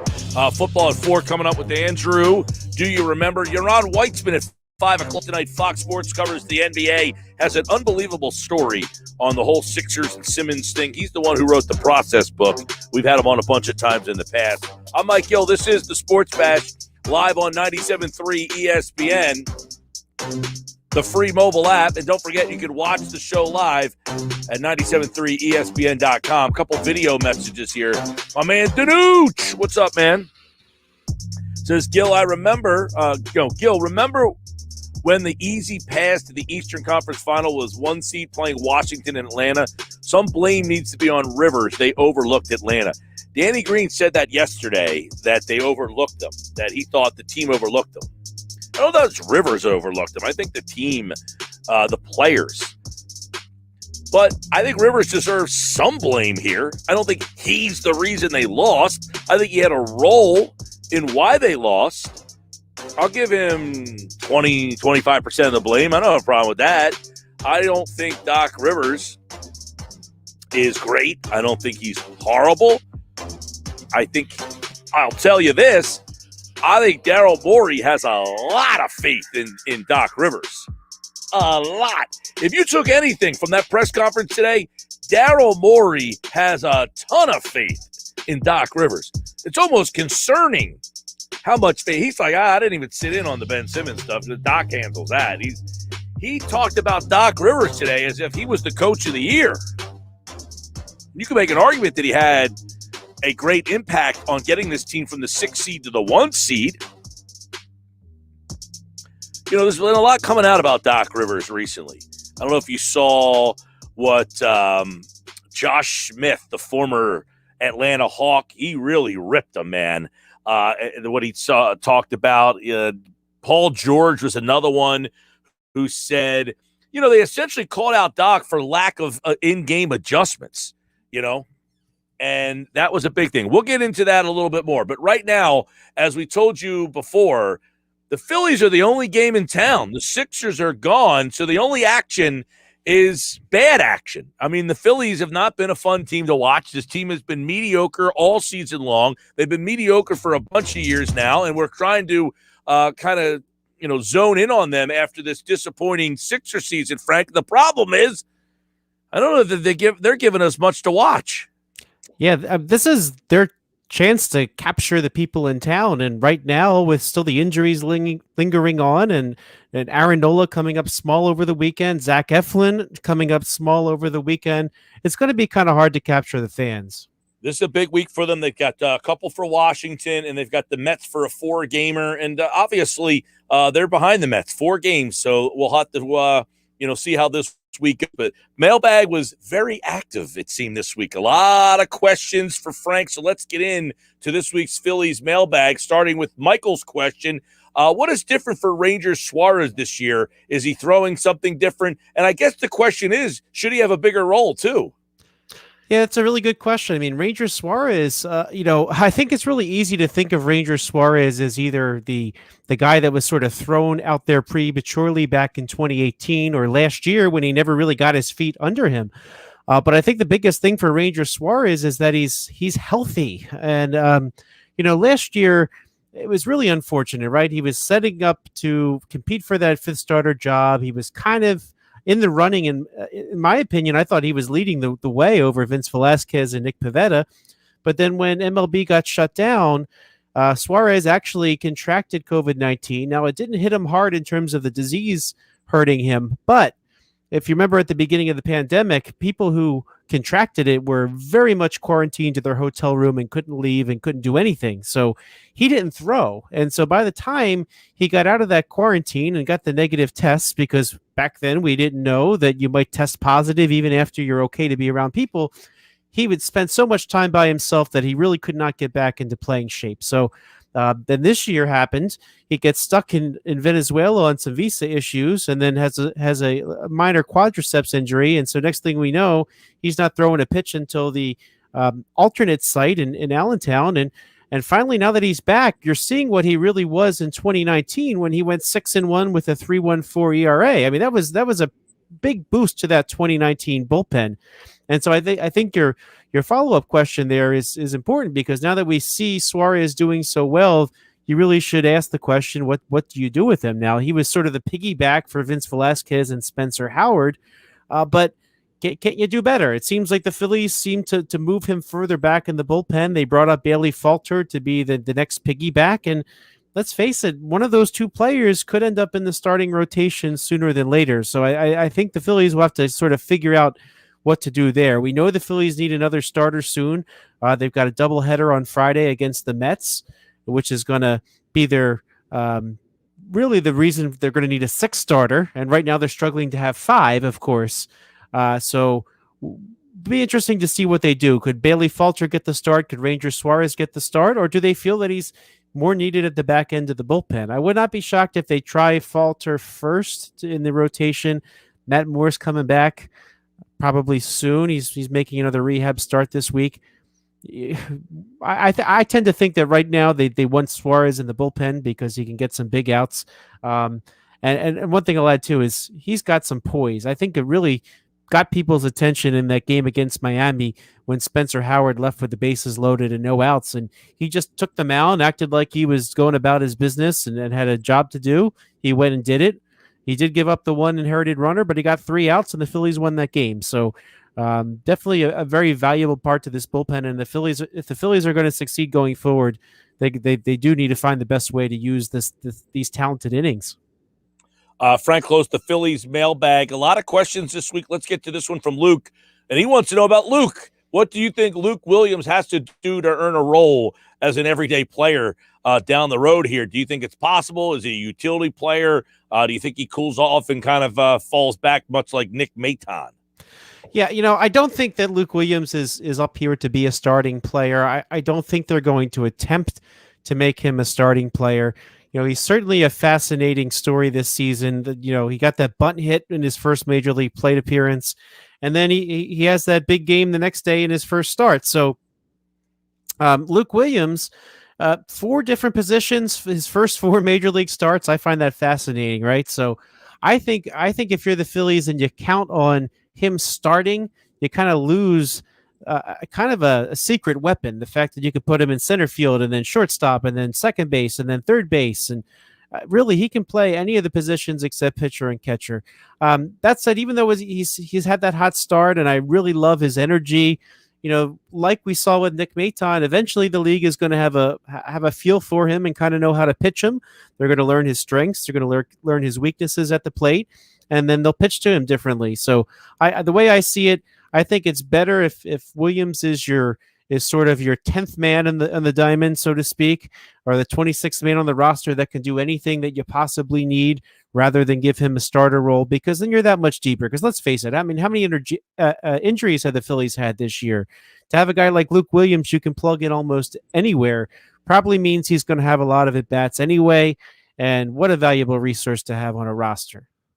Yeah, I mean, if you can get a guy that can fill a lot of those roles and be good at it, that's, a la Ben Zobrist, who apparently his wife was messing around with him with the pastor. Did you hear that story? I did, but that was, pretty bizarre. Wasn't the pastor the marriage counselor? Yeah, he's suing the pastor too, I believe. So that's anyway. Luke Williams is not into that, as far as I know. So, but yes, in terms of the baseball player on the field, yeah, Ben Zobrist is probably a really good comp. If he turns into Ben Zobrist, those All-Star seasons, that's a very good comp. All right. Yeah. David is asking, when are they going to realize they need to start selling on this team? I really don't see this team selling at all. I mean, if they sell anybody at all, I would see it being one of their free agents to be. Now, the ones on that list are Hector Neris, Archie Bradley, Andrew McCutchen, and Odubel Herrera. I don't think that the Phillies, and here's the thing about the Phillies, they're kind of in that middle, right? So they're not bad enough that they're going to fall completely off the earth. I really don't think they will. And so unless they go like 10-20 over the next month before you get to the trade deadline or something like that, where they really, really sink down below, I think their Phillies are probably looking to add at the trade deadline. And when I say they're looking to add, they're not going to give up any prospects. I don't think they have a lot of money to spend. So they'll try to find some complementary pieces that, I mean, when you look at the Phillies, you have JT Realmuto in your core, you have Bryce Harper in your core, you have Aaron Nola, even though he hasn't been wonderful lately. You have Zach Wheeler. You don't want to just throw them away, right? Because like this is an important season in their careers when you look at their ages. If you just give up on the season, you're missing what you really spent a lot of that money on, right? So those are the big money players on this team. They spent a lot of money on them. I think for this year they're going to do their best to try to win with them, and then in the offseason, then you can get into some of the bigger questions. Is there a spot for prospect Bryson Stott? Then did you try to trade a Didi Gregorius or Gene Segura with 1 year left on their deal? What do you do about the situation we talk about frequently with Alec Boehm and Rhys Hoskins? Do you try to move one to first base and name him your first baseman? Do you try to trade somebody? I think those are some bigger picture questions that Dave Dombrowski is going to have to do after he really gets the time to assess this. Because let's face it, Matt Klentak put most of this roster together. Dave Dombrowski came in December and could do a few things, but a lot of the work is still to be done. And that said, I don't see the Phillies going this far, spending this much money without at least trying in some respects to make the playoffs. Well, I mean, Frank, they cannot sign that deal with Harper and then go to him and say, "Hey, we're gonna sell," right? I agree with you. I think that's why the off season is the time that they need to retool. I don't think they. And here's the other thing too. Like when you say sell, like what can you really sell and what can you really get? I don't think they've got a lot of pieces that would really give them a big return anyway. I mean, even Bryce Harper, right? You talk about Bryce Harper as the big time player. Not a lot of teams can take on 11 more years of Bryce Harper, right? So I think you need to really do this in the offseason, and Dave Dombrowski needs a full offseason to really decide where he's going. And in the meantime, he can't do a lot of harm. He can't trade a lot of prospects. He's just basically got to look for those value at the margins type players, to steal Gabe Kapler saying. But think back years ago, like 2006 Phillies, right? They weren't in it, but they had a shot that they might make the playoffs, and back then Pat Gillick got people like Jeff Conine, right? I see that being the kind of move that the Phillies are going to make now. Or are they actually? Let's not forget he got Jamie Moyer in that 2006 season as well. So I think those are the types of moves you're going to see, not the types like where you trade a star player and you get a big prospect in return. And I just don't see it. Frank Klose covers the Phillies. Washington tonight for 2, and then a 4-gamer with the Mets. There's a little Reds game stuffed in there, and then the Marlins takes you up to July 4th. So we'll see where the Phils are sitting when the July 4th weekend gets here. Currently 34 and 35, the Phillies, and now the focus shifts to them with the other 3 teams in town, all dark for the rest of their seasons. Phillies sit 4 games back of the Metropolitans in the National League East. At Frank Klose, and there's the Phillies mailbag. Frank, take care, pal. Have a good one, Mike. You do the same. And coming up, football at 4, we will get into some NFL conversation with Andrew Dicecco from the Inside the Birds podcast. A lot of NFL on the way in the next hour. Plus, do you remember Yaron Weitzman tonight at 5? And it's Tuesday with Thompson. The PT is here. We'll have a little fun and see how frustrated the PT was on Sunday night. It's the Sports Bash live on 97.3 ESPN.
ESPN.com's Andrew Dicecco. My first allegiance is what will be best for the Philadelphia Eagles and our fans for the next 3, 4, 5 years. Powered by the Inside the Birds podcast. Now, live from inside the Matt Black Kia Studios. It's Football at 4. All right, Football at 4 is powered by the Inside the Birds podcast, and it is brought to you by PropSwap, America's sports betting marketplace. Sell your sports bets and take your profit. Find out how. Go to PropSwap.com or download the PropSwap app today. Andrew Dicecco is here from the Inside the Birds podcast. Great conversation with Mosher yesterday.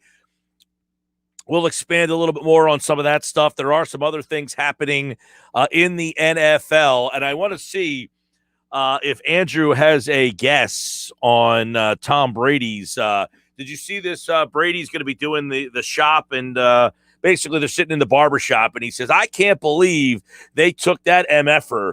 You're going to stick with that MFer over me.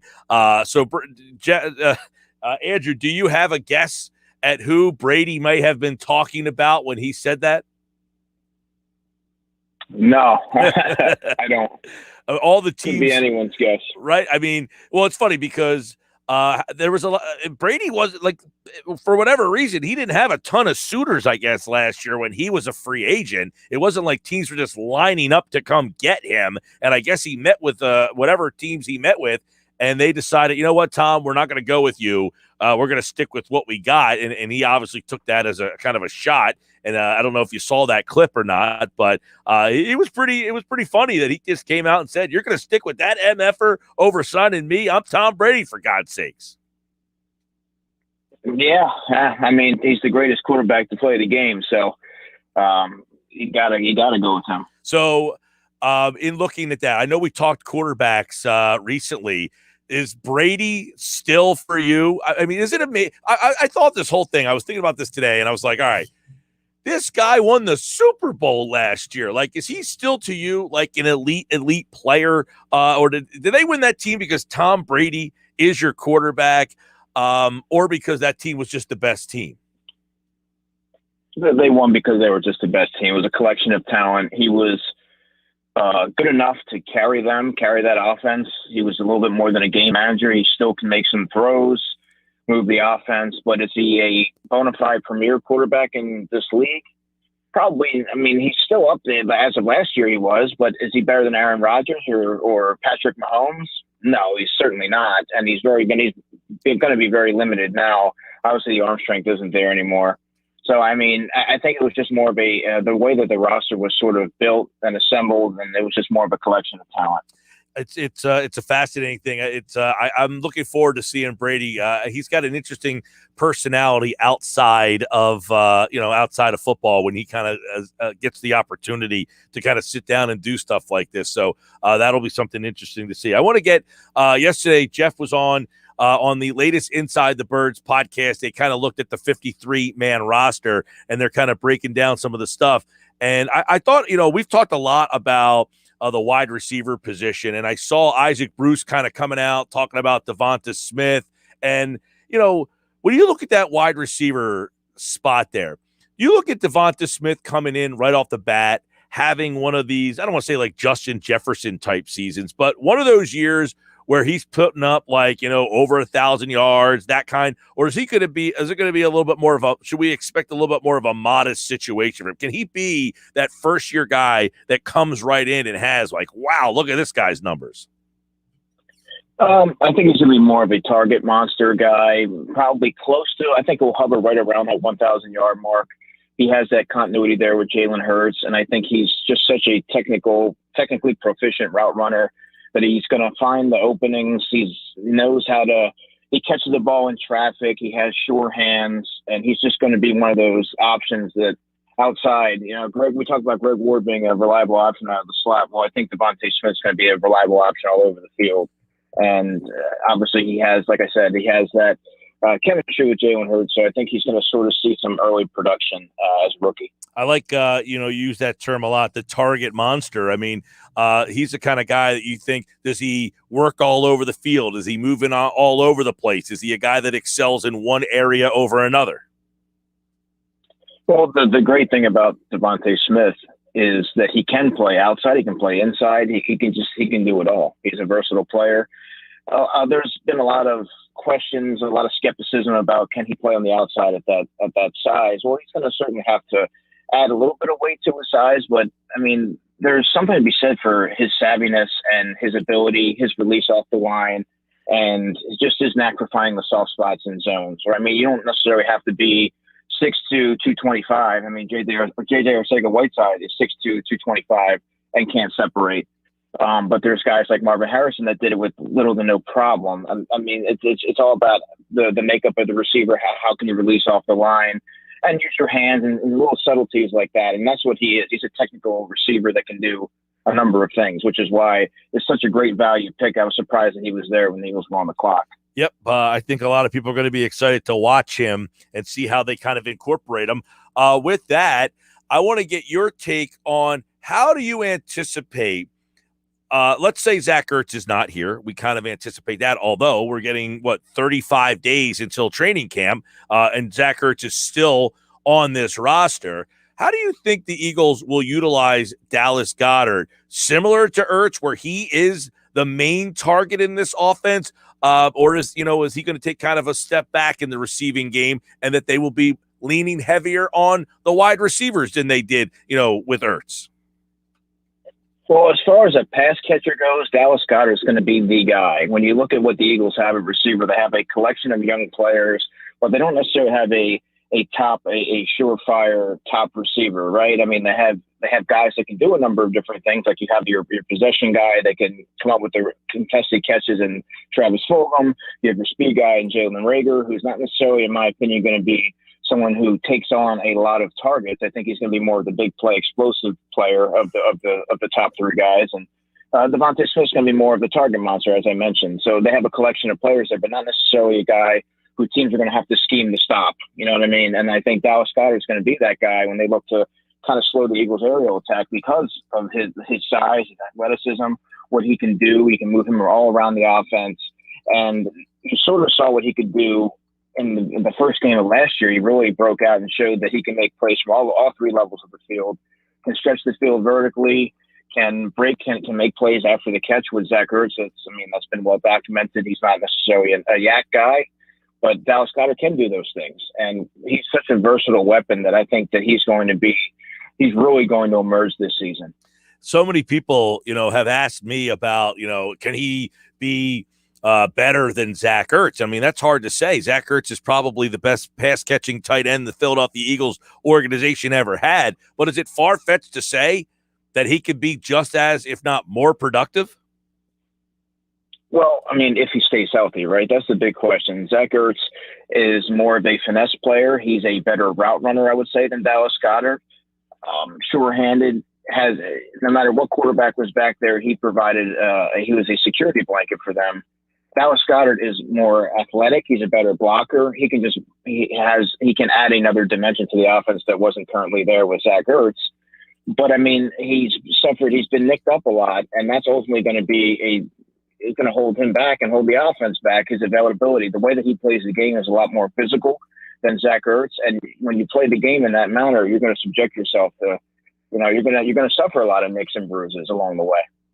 Andrew Dicecco, Football 4 here on the Sports Bash. 35 days, as we mentioned, getting ready for Eagles training camp. And, one thing, Miles Sanders, I want to kind of flip to him as we talked with Jeff yesterday about the running backs, and you and I talked about this the other day. But in Miles Sanders, do you see him as a guy that should be, I don't want to say an every down back, but should have more touches and should be utilized more so than obviously Doug Peterson used him? I think everybody would say yes, but what's the right balance of getting getting the most out of Miles Sanders? I would say about 18 touches a game. I think he was criminally underutilized last season. He didn't catch the ball well, but you have guys that can do that. I mean, Miles Sanders can do that, but that's not I wouldn't say that's his strongest area. I don't necessarily know if he can be a 3-down volume type of runner, but I certainly think that he has a lot more to offer than what he was utilized last season. He's an explosive runner. He's someone that you don't necessarily want to wear down, but you have guys like Jordan Howard and Kerryon Johnson and Kenneth Gainwell, of course, who I think can be an upgraded version of Boston Scott. I think they're more so going to be in contention with one another. So there's other guys there that they have now. They don't necessarily have to shoulder. Miles isn't going to have to shoulder the burden. Miles has struggled with health. So, I mean, I think that you have to pick your spots with him, but I certainly think that there's some games he was getting 8 touches a game, and that's just unacceptable. So, I mean, he does have a lot more juice to provide to the offense. And I think that this season you're going to see that. You mentioned about the pass catching. Is that a disappointment? I mean, is that something, because I feel like his first year, he caught the ball out of the backfield and did a nice job there. And then last year, I felt that was a disappointment. So is it a disappointment that he's not? In other words, should they be able to utilize him more in the pass game than they did last year? Because I agree with you. I thought that was one of the more disappointing parts about his season last year. On top of the fact that I don't think they utilized him enough, is that he did have the drops problem. Yeah, and some of those were just concentration issues. But, I mean, you're an outlet receiver there in a lot of cases, and you need to help your quarterback, especially last season when the quarterbacks were under siege. When they're offering you up a pass and you're open and you're dropping it, I mean, that just disrupts the entire rhythm of the offense. And yes, he wasn't necessarily a primary pass catcher at Penn State, but he did prove that he could catch the football reliably as a rookie. So to see that sort of regression last year in that area of his game, where you really want to see him take the next step, and you thought that was going to be the natural progression in his game. Yeah, that was a little disappointing to see, but I think that this coaching staff is going to sort of drill that into him in training camp this summer, because he has that ability to do that and create those different mismatches. And I think that was a missing element to the offense last season. So if he's able to get back on, I think that get back on track, I think that you should feasibly see 18 to 20 touches for him a game. I like that idea. I'd like to ask you about we look at the other running backs there. Can another running back of that group, in your opinion, find a role and complement Sanders so that they can really have that? You see some of these teams that really have that 1-2 punch. The Saints a couple of years ago, they had Kamara and Ingram. Do the Eagles have that talent on their roster? They have more of a committee approach after him. I think Kerryon Johnson, who has been a starter in this league, who is just, I believe, 24 years old, can kind of fill that number 2 role adequately, but he has to stay healthy. He has not proven he can do that. The ability's still there. Yes, he doesn't have the burst or explosion that he had early in his career. He suffered a number of injuries along the way, but he is a good pass protector. He can pound the ball between the tackles. He is a good pass catcher. So like I said, if Miles Sanders struggles in that area again, well, you do have a guy, and you have a guy in Gainwell, you have a guy in Kerryon Johnson, should he make the roster, that are adequate in that area. So, I mean, there are options there, and I think that Kerryon Johnson's skill set right now, Mike, really best complements Miles Sanders. Good stuff from Andrew. And just talking to you right now and Jeff yesterday, and we're just been kind of focusing in on the offense the last 2 days. I am really intrigued by what this offense will look like, and I think we're all kind of like, hey, what's Nick Sirianni going to do? But we know, and I know, I think everybody out there understands that this offensive line is really what's going to be the game changer and make this thing go. And I guess if this line can stay healthy, we all think it could be a good line, but could it be a really good offense if the line is healthy? If they have that offensive line, do they have the pieces in place to be a above average offense? Sure they do. I mean, let's not overlook the fact that they are incredibly young at the wide receiver position, but they do have a guy in Dallas Goedert who can play out wide, who can create mismatches and open things up for the wide receivers out wide. Jalen Reagor can open things up with his speed and add a vertical dimension to the offense. The offensive line, the starting unit is very formidable, but let's not forget that the backups, even Nate Herbig, Jack Driscoll, you have Dickerson, of course, possibly Andre Dillard. These are guys that have all played snaps, and particularly the younger guys last season that I mentioned in Herbig and Driscoll. These guys they started games last season. They have that experience, so the depth is there. And then you have guys in like Greg Ward, who's best suited in a more of a sort of a complementary role than being a primary receiving option. You have him there who can play inside or outside, who can be a punt returner. He's going to be utilized more limited this season, which I think is going to be beneficial to him. Quez Watkins, I think, is going to emerge as a deep threat, could be a more explosive punt return option should they go that route. Then you have all the running back stable, which we mentioned, that they all bring something different to the table. So there's going to be some competition there. They have a lot of guys there that can make some things happen. Yeah, and obviously the one guy we haven't touched on is Jalen Hurts, and he's the key to it all. Yes, the line, there's some weapons that are very intriguing, but the step forward that Hurts here really is a big one, and I guess that one really remains to be seen. We don't really know off of 4 games, I mean, what kind of feeling you could have, but I certainly think that there are intriguing enough weapons to help Hurts. It's not like, I think if he was walking into the situation he had that, say, Wentz had 2 years ago, where he's throwing to Greg Ward and Josh Perkins and that group, not such a good situation to walk into. But I feel with a veteran offensive line, having these young weapons is definitely more tenable than it would be if you were obviously playing behind last year's line, but also if you were using the weapons that you had that, quite frankly, that Wentz was kind of stuck throwing to for the last couple seasons.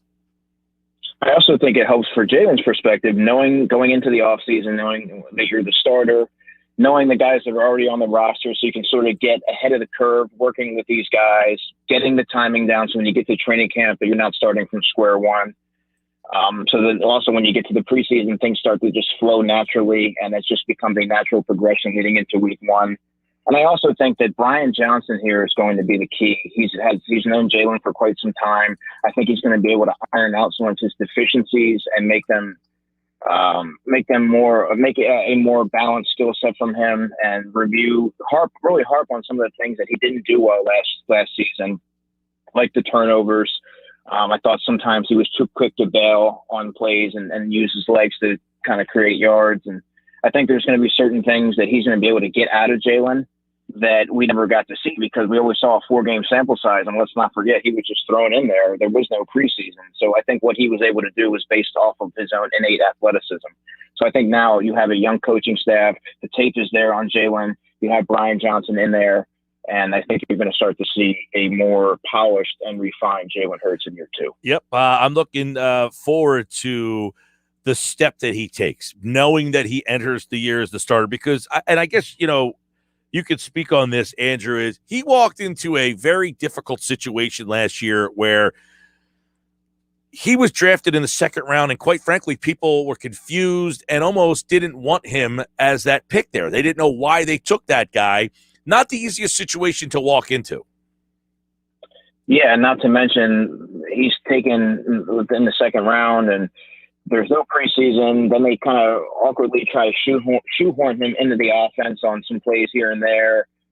It's got to be awkward in the quarterback room. You have obviously the whole situation there with Carson Wentz, and then when he was inserted against the Green Bay Packers, every week it was like you're waiting to hear Doug Peterson commit to either quarterback. So he also didn't know whether or not he was going to have another week, be afforded another week to showcase what he was able to do and hopefully be the quarterback in 2021. So it was just an overall, just a very awkward dynamic there. But obviously now that once he figured out that he was going to be the guy and they didn't draft the quarterback, he was able to build that continuity with the rest of the offense. So I think that's going to kind of build momentum in the coming weeks.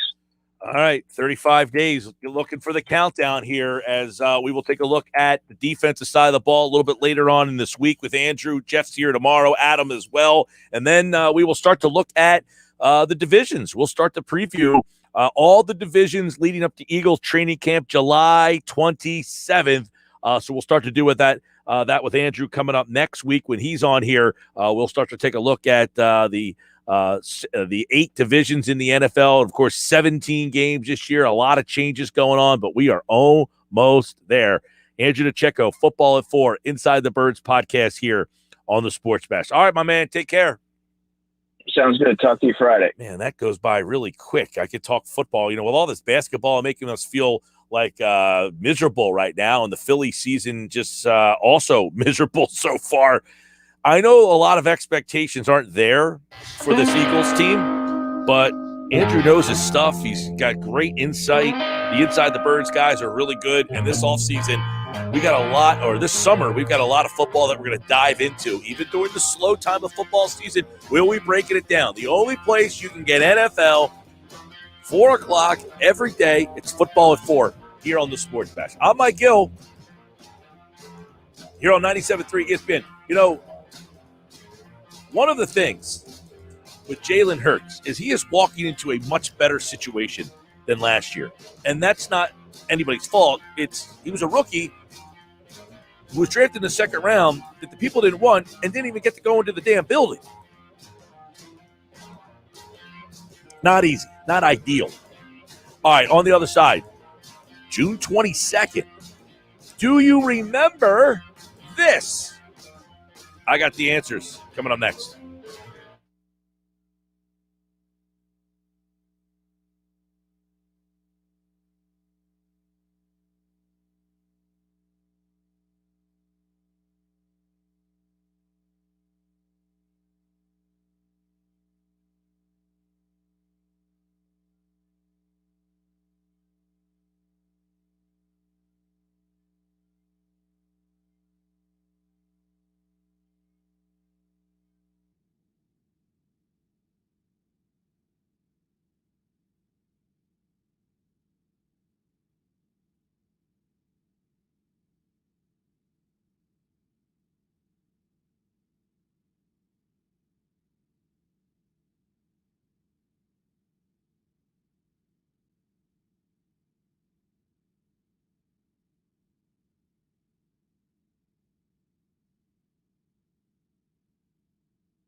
All right, here we go. 4:27 on a Tuesday. I'm Mike Gill. It's the do you remember June 22nd? These are things that happened on this day, June 22nd.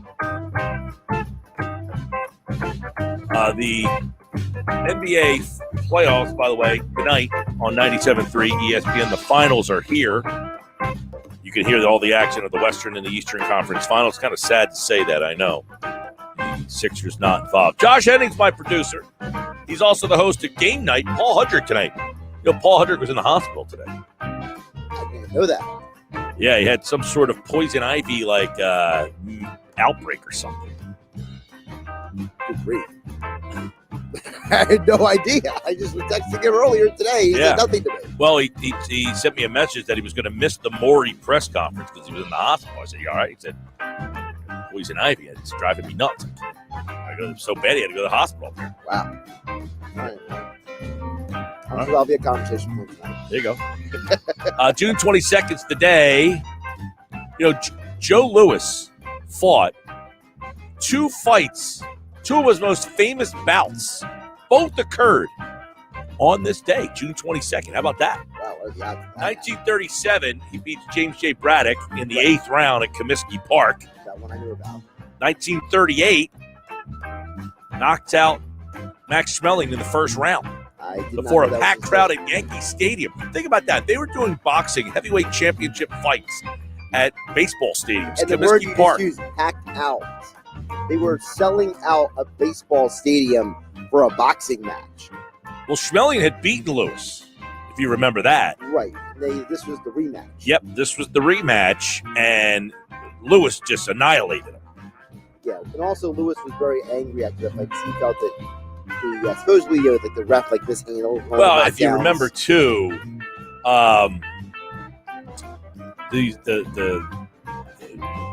Schmeling had beaten Louis, and then the Nazi officials came out and they basically said, and he's going to do it again. Right. And then Louis just just absolutely bludgeoned him. Made it no judges involved, no difference. It was he won. What are the chances though that Louis fights on June 22nd twice? That's the part that's weird to me. We know that Cinco de Mayo, for example, is that weekend is a famous boxing weekend. But this is the middle of June. Who would have thought the middle of June you could have 2 huge fights in your career on the same exact date? Bingo. All right, what else I got here on my list? How about that hockey game last night, by the way? Oh, my goodness. The Lightning just destroyed First off, who knew that hockey was still going on? Me and Durso. That happened on June 21st, by the way. Yeah, you and I saw Durso catch a big fish. He did. Him and his wife were out fishing. It's great. All right, June 22nd. Here we go. What else I got on my list here? All right, you want a Wayne Gretzky? How about that? We're talking about hockey. I'll get a little Wayne Gretzky. Why not? All right. Actually, let's go with this one. Oh, yeah, okay. 1979, the NHL absorbs 4 WHA teams. The Edmonton Oilers. Yep. The New England Whalers. Which would become later the Carolina Hurricanes. Well, the Hartford Whalers first. Carolina Hurricanes. And then the Carolina Hurricanes. The Quebec Nordiques. Which would become the Colorado Avalanche. That's right. And the Winnipeg Jets. Which moved to Atlanta. And then Atlanta went away and went back to Winnipeg and became the Jets again. That's right. Now, the Oilers had Wayne Gretzky on their roster and then won 5 Stanley Cups in 11 seasons. How lucky for them. That's like that's like when the Spurs, not 100% the same, when the Spurs came to the NBA, they happened to already have George Gervin on the roster. That's right. 1986, Diego Maradona touched the ball with his left arm before knocking it in.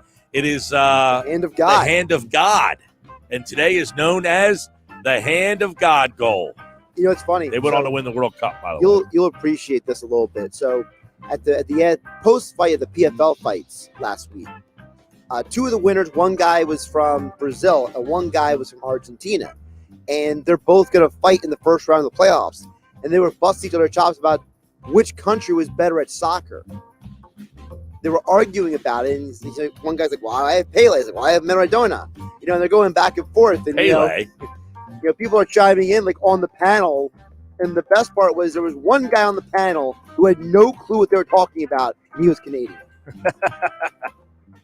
By the way, the same game, you had the goal of the century. He goes later on and scores basically the game-winning goal. I mean, many people still consider Maradona, just because of legend, that he's the greatest Argentinian, even though that Messi has surpassed him in so many ways. Tough to beat. Well, yeah, two of the most famous goals in the same game. Well, it's like the same thing that happened with the Yankees. Like, Babe Ruth is considered synonymous with the Yankees, right? But anyone else that came after him, it was hard to live up to that. So it doesn't matter if you're DiMaggio, Mantle, Jeter. Babe Ruth was still like the first one. Yeah. Never be topped. Exactly. Because his name. And also the legend. Babe Ruth. The name Babe Ruth. Just, you can't also beat the legend that. of it. I know, but the name enhances the legend. If his name was Jim Smith, it's not the same.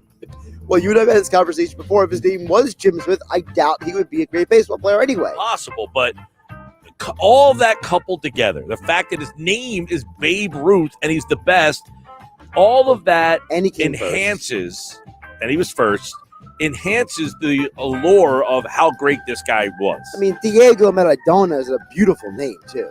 The beautiful game. Not a beautiful game, it's a beautiful name. Well, he's playing soccer. That's the name of it. 1997. Here's one for you. The Barcelona Dragons quarterback by the name of John Kitna threw for 401 yards and 2 touchdowns, 38-24 over the Rain Fire in the World Bowl 97. The World League of American Football was played in Barcelona. Remember the World League? They got to bring that back. I hear they're bringing the USFL back. Yeah, they're trying to do that. I mean, the NFL is talking about trying to do some more in Europe again. Well, the NFL ran the World League, right? Yes. That would be their move. If they want to go to Europe, to do the World League type of scenario again and have the league set up over there. But what they should also do is they should probably try to find a way to say to all the guys who don't end up on, like, practice squads, be like, hey. Well, instead of letting these guys go play in, like, the U.S., the problem is they don't want to basically pay to run a minor league. Right. That was what happened with the World League. Right. And that's why they ran out of money at one point, because the NFL stopped putting I don't money think the into NFL is running out of money this time. No, they're not. And they'll get a cable deal. I mean, they'll get a TV deal easy. Well, not just here, but over there, because sports television is much bigger now than it was in the 90s over there. Yeah, but I'm saying, like, they'll get, like, the XFL, all these other leagues. They have had games on television, but they have not been paid by the TV stations. I think if the NFL created its own league, there'd be a bidding war. They would get paid to get those games. And they would get 2 different sets of rights. They could have one network air it in the United States and North America. Then you get another network to bid on it for international distribution. Probably the move, but I don't know that they'll do that again. I don't think so. What else I got here for you today? 1994. The Rockets are led by Hakeem Olajuwon.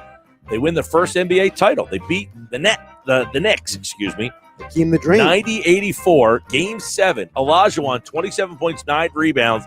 He's the first player born outside the United States to win Finals MVP. Who knew that series? I didn't remember that went 7 games, 94. Yeah, it was a real competitive series because of the fact that it was just a grind-it-out, slug-it-out affair. Now, Daryl Morey said today that it's tough to win with the big man. Think about that statement and just what I just read. Hakeem Olajuwon versus Patrick Ewing. I mean, the big man. Next year it was Hakeem versus Shaq. David Robinson. David Robinson was another great one from that era. Even the early Alonzo 2000s, Mourning. I was going to say Alonzo Mourning, Shaq. Kimbe. You had so many. Kimbe didn't have great much players. of an offensive game. Yeah, he was very one-dimensional. He was kind of like Ben Simmons. He was your Rudy Gobert.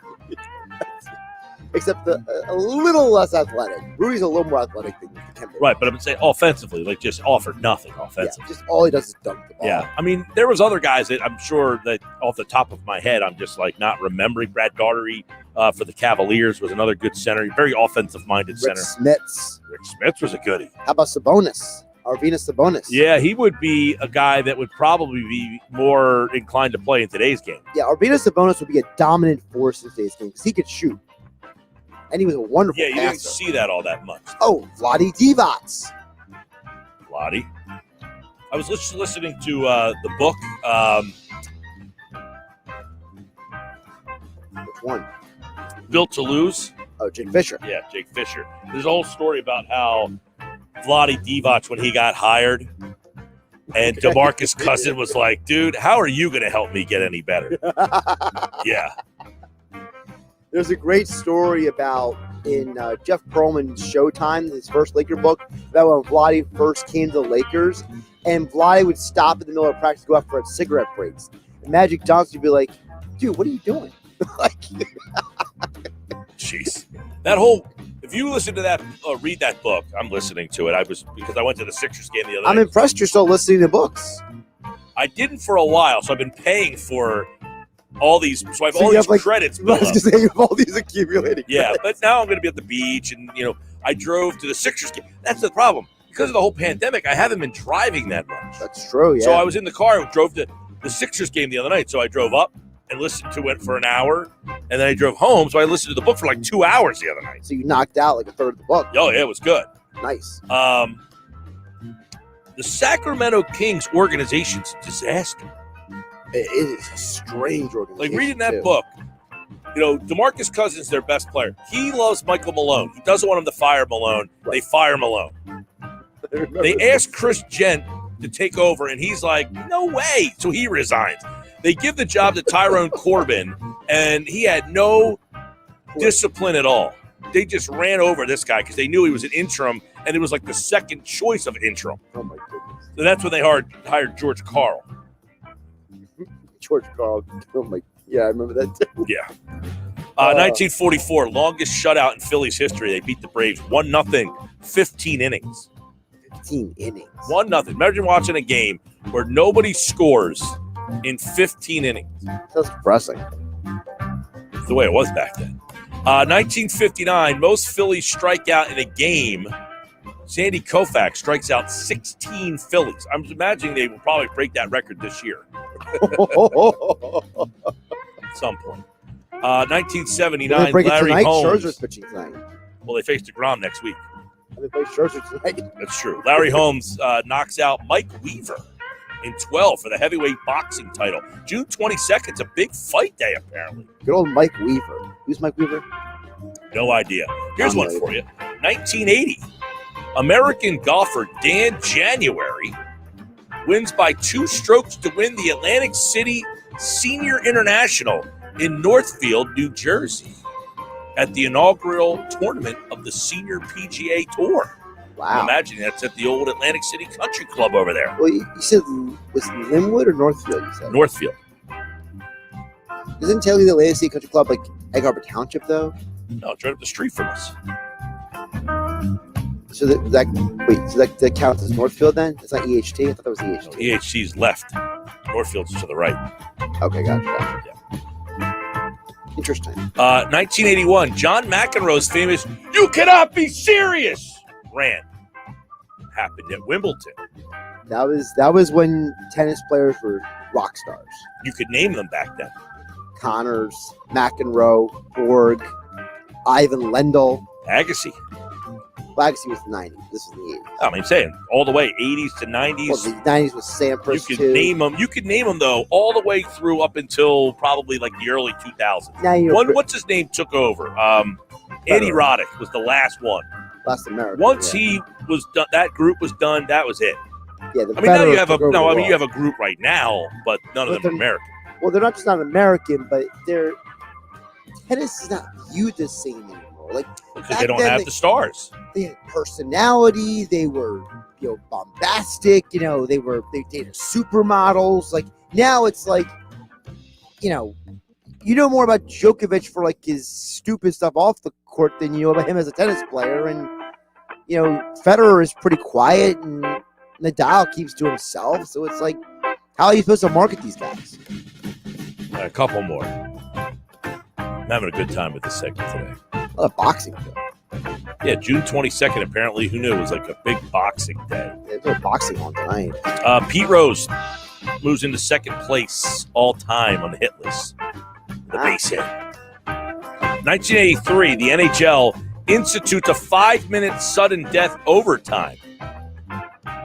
Now they do that now, except it's 3-on-3. Right, it's 3-on-3, but then they go to a shootout. Yeah, they go to shootout after that. It's kind of 1990, Braves replaced manager Russ Nixon with Bobby Cox. Yeah, that was controversial back then because Bobby, remember, was actually in the front office and came down to be the manager. He was the GM. Right. They were like, why is this guy coming down to be a manager? Here's a big one. 1991. The Oshawa Generals center Eric Lindros is the first pick in the NHL draft by the Quebec Nordiques. He would not play for them. He was traded on a bizarre trade that had to be ruled on by an arbitrator to the Philadelphia Flyers. Remember that whole situation with the Rangers? In exchange, the Nordiques got some guy named Peter Forsberg who went on to move to Colorado and won some cups. Yeah, you wonder if you do that trade again. That's a good question. I mean, they got Mike Ricci, I think was part of that deal. Yeah. Ken Griffey Jr. in 1994 breaks Babe Ruth's record for most home runs by the end of June. He had 31 homers in the summer of 94 by the end of June. Yeah, the strikeout short season ruined everything for everybody. Tony Gwynn hit 400 that year, too. A lot of World Bowls on this day. Yeah. U.S. Open 2009, Beth Page Black. Lucas Glover wins his only major. Remember him? No. Of course you don't. Nobody should. PT probably does. PT might. Talk to him coming up. And on 2016 on this day, the owners unanimously approved the Las Vegas expansion team in the NHL. They have become the Golden Knights and they're apparently the best team in the league. It's probably going to be them versus the Lightning for the Cup. Jeez. 2017 on this day, we'll leave it with this. The Philadelphia 76ers draft Markelle Fultz on this day in 2017. That did not go so well. That's beautiful. And that's how we'll end it today. I hope you enjoyed it. Sports Bash, do you remember, brought to you by Jenkins. Call Jenkins for heating and air conditioning installation service and maintenance, plumbing, drain cleaning service, 609-641-6440 or jenkinsplumbingheating.com. Markelle Fultz, drafted number 1 overall on this day. Back with more Sports Bash.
4:49 on a Tuesday. It's the Sports Bash. I'm Mike Gill. All right, a lot of texts that I haven't gotten to yet. 609-403-0973. 609-403-0973. Coming up at 5 o'clock, you're on Weitzman from Fox Sports, and it's a Tuesday with Thompson. Somebody texted in, I have the World Bowl program. I'm not at home, or I would take pics. I'll send tomorrow. That'll be interesting. The Rain Fire. Now, Josh, if I were to ask you, could you name the teams in the World League of American football? NFL Europe, it was later called, I believe, right? It was the World Football League, or the World League of American Football, and then it became NFL Europe, right? Are they the same? Yes. It rebranded when the NFL took full control of the situation. Right. So there were...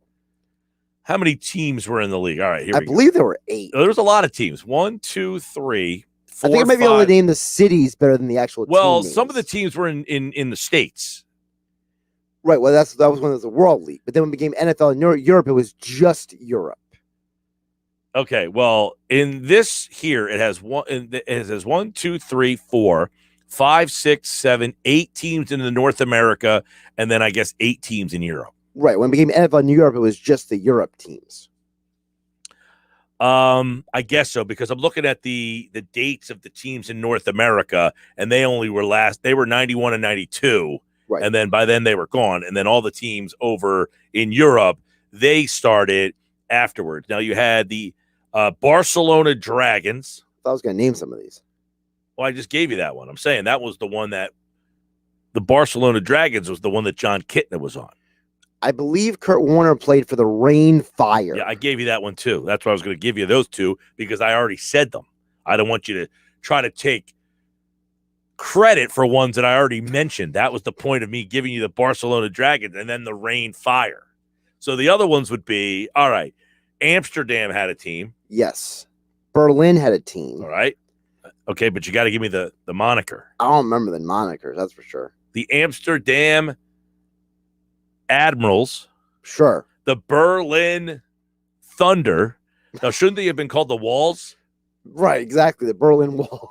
The Cologne Centurions. Oh, my goodness. It's a terrible name. That's a horrible name. All right, Frankfurt you should get. I would get this one. I didn't know any of the ones before. Now, Barcelona I knew were the Dragons. Rain I knew was the Fire. I knew the Rain Fire. Frankfurt I do know this one. The Frankfurt Fredericks? Come on, man. The Frankfurt Fredericks. Oh, no. Now, that'd be funny if there was another team in the name that were the Fredericks. No, it's the Frankfurt Galaxy. Oh, yeah. Okay. Now, the Hamburg Sea Devils. I don't think anybody's getting that. Sea Devils. Now, do you know the London team? I think I would have gotten this one. How about the London Sea Dragons? Well, one was the Sea Devils. Do you think there's another team in the league that has a sea name in it? Okay, well, maybe London Dragons. Okay. No, the Barcelona is the Dragons. Sure. The London Monarchs. Okay, that's cool. That's cool. And then the Scottish. I was going to say Terriers. It was the first one that came to mind. The Scottish Claymores. Oh, wow. That's a strong one right there. There you go. They were the European teams in NFL Europe. Now, the North American teams, you had the Birmingham Barons Fire. Okay. The Montreal Alouettes. That's the Canadian team. Machine. That's a terrible name. What? Yeah. The New York, New Jersey Red Bulls. That's the soccer team. The football team would be the Knights. I actually remember their uniforms. They were like a black and gold. The Ohio. Not good at this game, huh? I don't remember these teams. I could have sworn this would be a game that you would have been all over. Nope. The Ohio Glory. Glory. Oh, okay. The Orlando. This is one I know. I remember their uniforms too. They were like electric green. The Orlando Sentinels. God almighty. The Orlando Sentinels, weren't they the team that what's his name played for? In the USFL. Nah, what was Keanu Reeves? Wasn't the team called the Sentinels? Oh, that's right. He was the quarterback for Shane Falco. Yeah, Shane Falco. The Orlando Thunder. Now look their uniforms up and see if they were electric green. Right. The Raleigh-Durham Skyhawks. The Sacramento Surge. What the heck is a skyhawk? It's a bird. No, a hawk is a bird. Well, it's one that's in the water. I don't know. The Sacramento Surge and the San Antonio Riders. All right, I get the San Antonio Riders at least. That is your NFL Europe. Now, I got to go back and look then. Are the teams in the World League different? You know, the Frankfurt Galaxy won 4 titles. Yes. The problem is I remember the quarterback off the top of my head. The Orlando Thunder, their team colors were lime green, royal blue, light blue, yellow, and white. Sounds like a soccer team. Like a disaster of a uniform. All right, we're off of the World League. Thank goodness. You're still hanging around. But Yaron Weitzman from Fox Sports, he has a tremendous piece on Ben Simmons' struggles next.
of South Jersey. This is 97.3 ESPN, home of the Philadelphia Eagles. He is hit. He stumbles. He's down.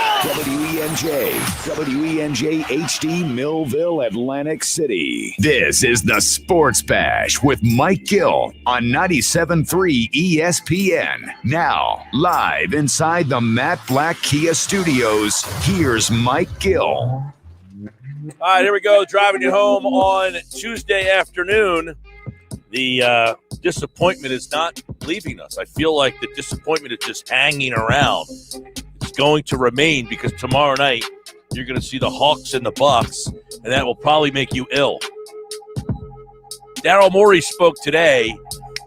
I didn't really do much for me. I didn't get much from Daryl Morey, but the Sixers have a lot of other issues that we are going to take a look at. Yaron Weitzman's here from Fox Sports.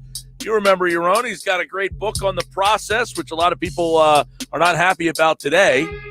They feel that this thing has turned into a mess. They want everybody gone. How did it get to this point? Well, Yaron is here to kind of break it down. You wrote a great piece over at foxsports.com, man, and it kind of chronicles a lot of things about where Ben Simmons and his struggles and kind of how it got to this point. So let's start with this. For the people who are not Ben Simmons fans, leading into the playoffs, okay, you don't like Ben Simmons, he doesn't shoot, and you just don't like him for that reason. Even those people couldn't have predicted what they saw in these playoffs, or could they? Because they're saying, I knew this is what would happen. This is what I've been telling the Ben Simmons apologists all along, that this is who he is. Are they right? Is this who he is, or is this a different level of Ben Simmons struggle? Thanks for having me on. We have a yearly explain how we got here thing. This is good. We can circle it for next year. So how about yes and no? How's that for a succinct answer to you? So if you're coming in, the short answer is this is the worst version he's never been this. This was unheard of. Even the free throw shooting numbers were never good, but they weren't 35%.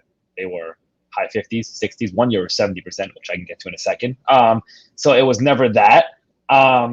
In the playoffs, he wasn't this invisible. And I guess against the Raptors, it was good, but it wasn't this bad. And it seemed more, I guess that's how I'd phrase it, right?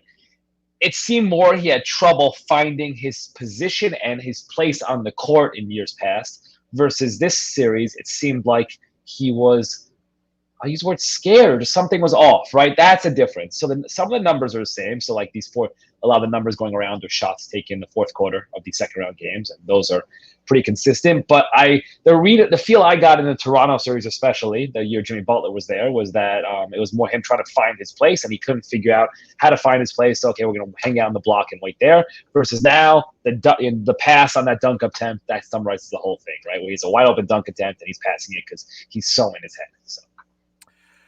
Yeah, as we all witnessed live, I was there, and he just kind of passed it off, and everybody's looking at each other. Wait, did we just watch that happen? At that moment, and you kind of start your article off with, this is unseen. He's not the most aggressive guy, but when he gets a chance to hammer down a dunk, he likes to hammer it down, flex the muscles, and let you know, hey, I just threw one down. So do we surmise then that not only is this a mental situation, that it might be the point of no return? I mean, is he so far gone now that you shouldn't, if you're the Sixers, anticipate him being able to return to even the player that you might not like, but that he was? Well, I'll say, forget what I feel. Two of the most important people in the organization clearly expressed their feelings on that one, right? And I know he walked it back a little bit. Was that today? Yesterday? For obviously track here. But Doc Rivers walked it back a little bit, but 5 minutes after that game, Sunday night, he said he didn't know if he could be the point guard of a team that won a championship. Yeah. Yesterday, he said, well, we can work. He thought about it, then he realized I do know, right? I guess that's what happened. So, yeah, I mean, that was pretty. Epiphany. Yeah, he had an overnight epiphany. It wasn't that he he decided to be more PR-like. And the thing that was so jarring about that is, and I mean, you guys, I'm sure have talked about this a ton, is that Doc Rivers was the guy all year, almost literally banging on the table saying, anyone who says that Ben Simmons is not amazing, you don't know basketball, you're a bleeping idiot, you don't know anything, I don't want to hear from you. I love Ben Simmons. And it all seemed pretty transparently I don't know, fake throughout the year, just how vociferous he was in his praise of Simmons. And it kind of hit the way he reacted after Game 7 sort of proved that, right? That he didn't actually believe it. He was just trying to build up confidence. So the Doc Rivers reaction, and then Joel Embiid also with 2 comments where he blamed the turning point was, and the pass on the dunk was bad. To say that was, and maybe it was the turning point of the game, it's something to say that a series you lost in 7 games, including a Game 7 at home against a team who's less talented than you, and you're going to say the turning point, go out of your way to point out that your superstar teammate kind of blew the game basically with 1 play. Like, that to me says something. It doesn't mean they don't like each other. It's all. He clearly was. It showed his feelings on Simmons, and then he was asked by Kyle Neubeck about bringing the team back together, and he said, "I think I like you a lot, Kyle, but that's a complicated question." And it's really not that complicated. It's complicated if the answer you want to give is one you know you can't give. So that to forget my feelings, I think their feelings were expressed. Yeah, I'd be shocked if. I'll phrase it like this. The only way I see that Ben Simmons is still on the roster beginning of next year, there are 2 ways. One, Daryl Morey decides I'm not trading him at the lowest of value because teams are calling and offering these junk packages and we're not going to do it now. Or you bring in another guy, like a Kyle Lowry type, and you kind of redefine Ben Simmons' role and from the start and what his role is. And you have a guy, a lead ball handler, a point guard, and you redefine Simmons' role and what your expectations are for him. Those, to me, are the only ways I see Ben Simmons still on the roster next year. You mentioned it. You hinted at it. You wrote about it extensively over at foxsports.com, Yaron, and it was in 2017-18, his first year in the playoffs, he averaged 17 points a game. He shot almost 13 shots, and he shot 70% from the free throw line. He averaged 11 points. He shot the ball about 8 times in these playoffs and was the worst free throw shooter in the history of the NBA. So how did we get there?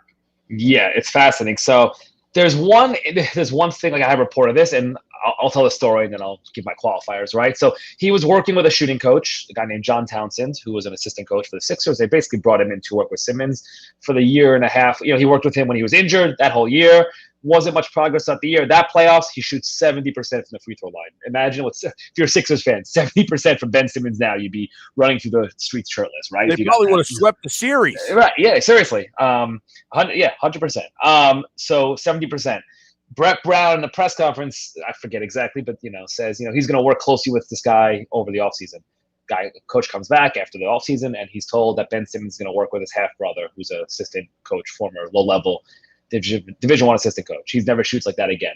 Now, maybe, again, I'm not in the gym, right? I don't know what's going on. I don't know, if this was just luck, if there were tweaks that were made that then were regressed. I don't know. But that to me was sort of telling. And it was telling to me in real time, as you said, I wrote the book on this, there are certain things as I started following the team that I'm marking down. When he came back that offseason and was not working with that coach anymore, that's one of these things you mark down is, that's weird. Let's follow this. It ends up, I'm following it 40 years later. But just to never recreate that, maybe it's coincidence. That's a pretty strong coincidence if that's the case, right?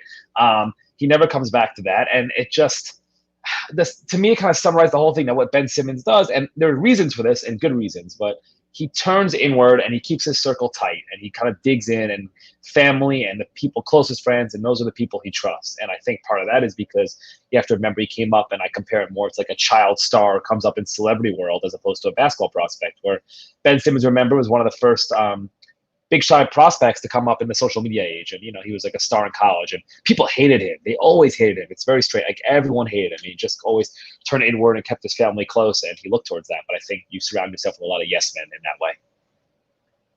This is very interesting because you kind of talk about the fact that he's working with the Sixers, and then his agent essentially says, sorry, we got our own plan here and we're going to do something different. Does the team then notice, that, hey, this guy's not the same player that we were working with? Are they noticing that? Are they essentially believing that he's going to work? And I'm not saying that you're reporting this or saying this, but it's in their mind that this isn't the same player that we had. He's regressing or not growing. They definitely saw not growing, right? Definitely saw the not growing part in terms of the shooting, right? But and this is one of the things I know there's been reporting out. So my understanding is that he puts in the work. It really is. It doesn't mean maybe he's not the hardest working person in the team. I don't know, right? That stuff is hard. Everyone has a different opinion. For most people, and at the beginning, maybe there were some questions about how much work he put in early in his career. But my understanding is he really puts in the work, and that almost confused the coaches more. It's like we've seen him shoot. Yeah. He can do it. We watch him do it. I don't know why he won't do it. If you go to your article at foxsports.com, and I encourage people listening to read this article, and if anything, just go to the tweet of the highlights of him. I told you, if you Google his summer league highlights, the man shot the ball. He shot the ball. Yeah, he made elbow jumper after elbow jumper. So I know, isn't that clip amazing to watch? Looking back, that clip I had forgot. That clip is unbelievable. It's like seems fake, right? It's unbelievable. You can't even believe that that's him. That he's coming off screens, hitting the elbow, pull up jumper, swish every single time. I mean, so what happened to that? And it looked like you in the article you write about that you're almost trying to ask him about it, and he just because I've always wondered, no one ever asks him, hey, you shoot all the time before the game.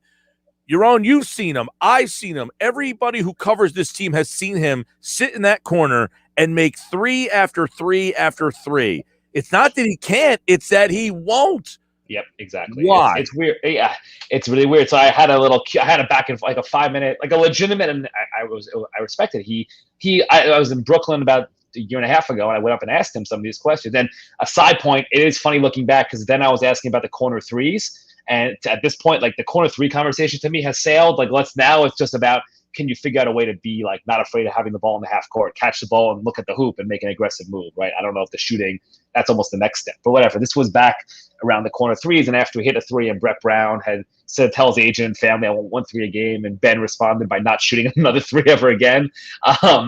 And I went up and I asked him like what's shooting, and I didn't fully understand. And if people want to check it out, I think I'm not just, this is obviously pimping my own article, but plugging my own article, excuse me. But I think fans will appreciate, like, it does give you a glimpse into his mindset, just the back and forth where I'm asking him, but I don't understand. And I'm saying this to him, like, I don't understand. Why don't you shoot it? Well, it's not a good spot. Well, that's not past that.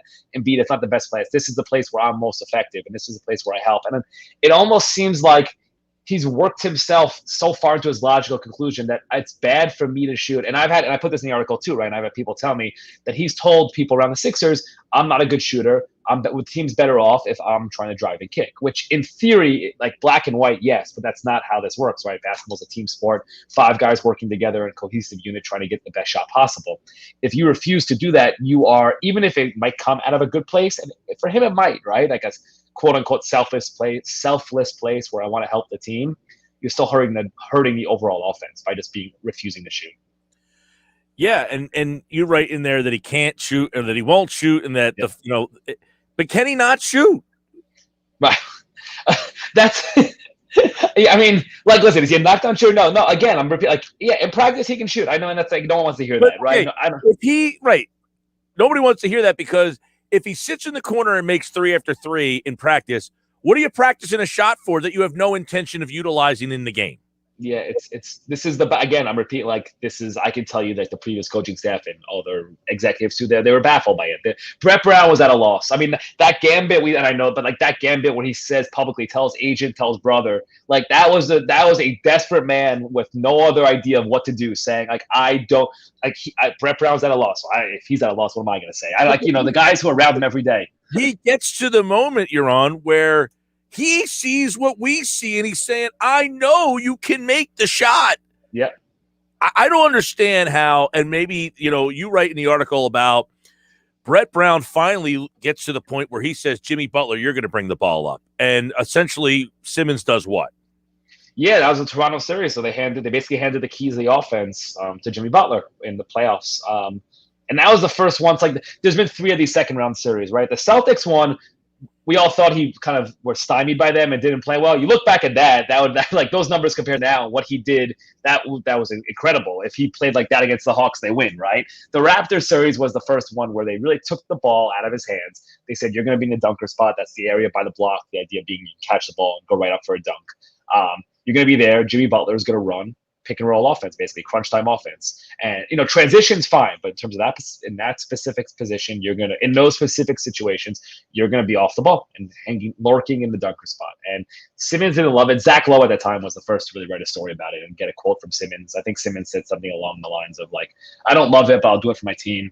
And Simmons sees himself as a point guard. He said this on the record. Anyone around him will tell people this off the record. Like, he sees, in his view, I am a point guard. I'm a point guard. That's what I do. That's what my skills are. Not only am I a point guard, but I was the number one pick. I'm a top prospect. Like, things should be built around these skills, right? I can do things others can't. This is my build skills. And he did not. And I could say, like, that part of the reason Jimmy Butler was not brought back was because Sixers management was concerned about how that would jive with Simmons and how Simmons would handle somebody taking the keys from him down the stretch of games for the next 3-4 years.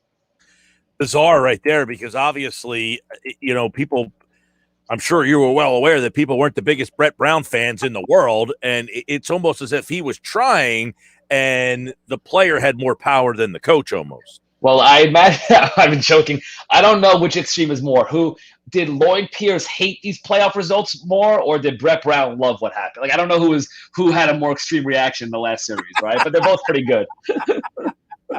That's pretty good. Lloyd Pierce got fired by the Hawks, and now they are in the Eastern Conference Finals. And Brett Brown's probably sitting there going, "I told you so." Exactly. So obviously, the whole, like, he can't shoot, he won't shoot. Is there any evidence to believe then that Doc Rivers, who says he has a plan, is going to pull the summer league version of Ben Simmons out of him? I mean, if it is, I don't think it's Doc Rivers, right? I mean, we just saw, right? Everyone says Doc Rivers and Simmons connected well. And Simmons, everything you hear is that him and Sam Cassell had a really good relationship. And I think Simmons really enjoyed working with Sam Cassell and Doc, the top assistant coach, and Doc Rivers, and it didn't make a difference, right? Not only did it not make a difference, it got worse. And I'm going to bet this, I don't know, but if I'm Ben Simmons, I'd be hurt by Doc Rivers, because, again, that was a quick stab in the back, a really quick one, and that would bother me if I'm Ben Simmons. So if Ben Simmons comes back shooting, I don't think that's a Doc Rivers. Like, I'd be shocked if that has anything to do with Doc Rivers. Maybe I'm wrong. That would be more that he finally reached a low point, a breaking point, and decided to make his change. But we've been here before, so I don't know. Right. Now, apparently he's not going to play in the Olympics, and that's to work on his skills. This whole, they're going to work on his skills, but should he play in the Olympics? Is it better to play? That's a good question. I don't know. I mean, there's a lot of people that say, yeah, that's good being around that kind of competition. And it honestly depends what the summer plan is. If you're really going to rework your jump shot, like if you're really going to do that and even switch hands, like some people, like, there's been talk about that. And he's a right-handed shooter, but like he's a righty. He's a righty. People around him, he's a right-handed in everything he does. Brian Colangelo, which I know Sixers fans, Brian Colangelo, but Brian Colangelo wanted Simmons or thought about asking Simmons to change hands. They knew Simmons wouldn't take on it. He's right-handed. He shoots right-handed. Like when he drives, he shoots right-handed. His hook shots are right-handed. Brian Windhorst said that, who's usually plugged into that camp, said something that Simmons might consider. I don't know. So if you're going to do that, then probably good idea to not show up at the Olympics. If you want to do some competition type stuff, it's hard to differentiate. I'm of the opinion that it's probably not a bad idea for him to just kind of decompress here and unplug. And to be honest, also after the past year and a half, like with the bubble and just all this stuff and all these things that these guys have gone through, and this was a grueling NBA season for everybody. Like I don't. Anyone who wants to take 3 months off or whatever it is and just sit on a beach, like, God bless. Now, I'm not suggesting that he might not be right-handed, but if he's truly right-handed, what is the backstory of him deciding to not shoot right-handed? I forgot his dad taught him to shoot left-handed. I forgot. I'll give shout. Kevin O'Connor at The Ringer now has been on this for years. Like, I think since Ben Simmons was drafted even. And then Ben Simmons is an article. I don't remember. I think it was the Daily News. Ben Simmons' father gave an interview. If listeners actually want to hear, you can Google like Ben Simmons, his father in the Daily News, or you guys can look it up after New York Daily News. There's a quote. I think it's something like he taught him to shoot left-handed. I don't remember why. But he's right-handed. Like he is 100% right-handed. Unbelievable. Yaron Weitzman, Fox Sports, great piece on Ben Simmons. He has shot a handful of threes. He made one against the Chinese team in an exhibition game. He made one in the corner against the Knicks one night. He made another one, I can't remember, but he's made a handful of them. So in the few attempts that he has taken, he might be like 3 for 4 when he actually takes the shot. Is it that the crowd erupts almost in a mocking manner? Like he definitely hates it. I don't know. Like you think he likes being treated like he's Rudy or like a Make-A-Wish kid? I'm not trying to be, like he definitely he there's no way. Or when Joel Embiid's jumping up and down the sideline, like clapping his hands, there's no way Ben Simmons likes that. He's the number one pick who's been the star. Like he must hate that. I don't know. He's got to hate. I would hate that, right? Like, and I'm nothing. He has to hate that. Right. But like, so do you think that deters him? Like the embarrassment of how he is treated for doing something that is so elementary to everybody else in the league but him. I mean, to me, that he completely lost it. He's at home towing the line, and they're cheering for him as if, like you said, this is a charity case. They're trying to will him to make a free throw, and I think he was completely embarrassed by it. I agree. I would agree. He has to hate it. He has to hate it. I know, even though it was meant in a good natured way, but he has to hate it. And I know, there are their coaches, like everyone does the armchair psychology thing with him because there's nothing else to do. And people who have been around him, coaches or whatever, say they think maybe it's insecurity or doesn't want to show flaws or anything. I mean, there's a million reasons we can make up. Man, I don't know. It's hilarious, the wrong word. It's pretty crazy that you and we might have had the same conversation 3 years ago about a different guy. Like only the Sixers can have two of these guys where we're having these yips conversations about shooting. It's unbelievable. Literally, it's just like. I wonder how much you're on the drafting of Fultz messed with him, of them essentially saying, we're taking a guy to take the ball from you. And of course, that guy, did he witch hazel that guy? I mean, so that he couldn't take his job? It's so funny because you look back and so much has gone wrong, I know, but that's such a sliding doors moment where Fultz, this is how I always phrase it, right? I think I read an article, but if Fultz becomes 90% of the prospect that I think literally every evaluator, media and inside the NBA thought he would be, except Danny Ainge. Really, everyone had, that's the thing, Tatum and all that. Everybody had Fultz number one. Everyone had Fultz number one, except Danny Ainge. He saw something that others didn't. And if Fultz becomes that guy, so much is different about this team and organization. So everything we've talked about, it's all different. People, when he was coming out of college, questioned, that the team didn't make the tournament and he didn't shoot there either. He shot 3 3-pointers in college. So when you look back to all that, should that have been a red flag? No, that's a good question. No, I mean, to me, it's more revealing, right? So you can say as a red flag, yeah, LSU should have, if you're number one pick, those guys always make the NCAA tournament, maybe you should have propped up more. That team was pretty junky, right? That is not exactly a loaded team. Again, NCAA tournament, low bar. I think it's a little more revealing that he chose a random school because his godfather was there, who he was really close with, and he was an assistant coach, and he felt comfortable there. And that kind of goes back to what the things I'm talking about, where just he's somebody, he's very big on family and comfort and going where he knows and this close circle, right? And looking back, that's pretty telling. I mean, he didn't want to go to college. He said this in the documentary, he would have been one and done if the NBA allowed it, right? Or not one and done, excuse me. He would have skipped college if the NBA allowed it. So yeah, the shooting part, no. But again, his rookie year, he shot, and they won games, and they've won games before. He's won games in the NBA, and that first season, they went on they win 17 games to close the year, and 9-0 without Simmons. So you don't want to prop up random win streaks, but there's evidence that that teams with Ben Simmons can win, and even a lot of the numbers with him and Embiid together are really good. It's just we're running into the same issue in the playoffs in the second round. First round is different. First round, you're trimming the fat, right? You can still beat up on a weak opponent. It's the second round and on when things get tight, and now we have a sample size of 3 series where you see the problem. I mean, without knowing what his social life is out of Philadelphia, I mean, is he a popular figure among players? Do people? I mean, because people think he's very smug. Apparently, yeah, he's an interesting. I think is he popular? I don't know. I don't think people dislike him. Maybe when he was younger. Again, he came out a little arrogant. There were some stories, but you can find stories about all these players, right? Yeah, sure.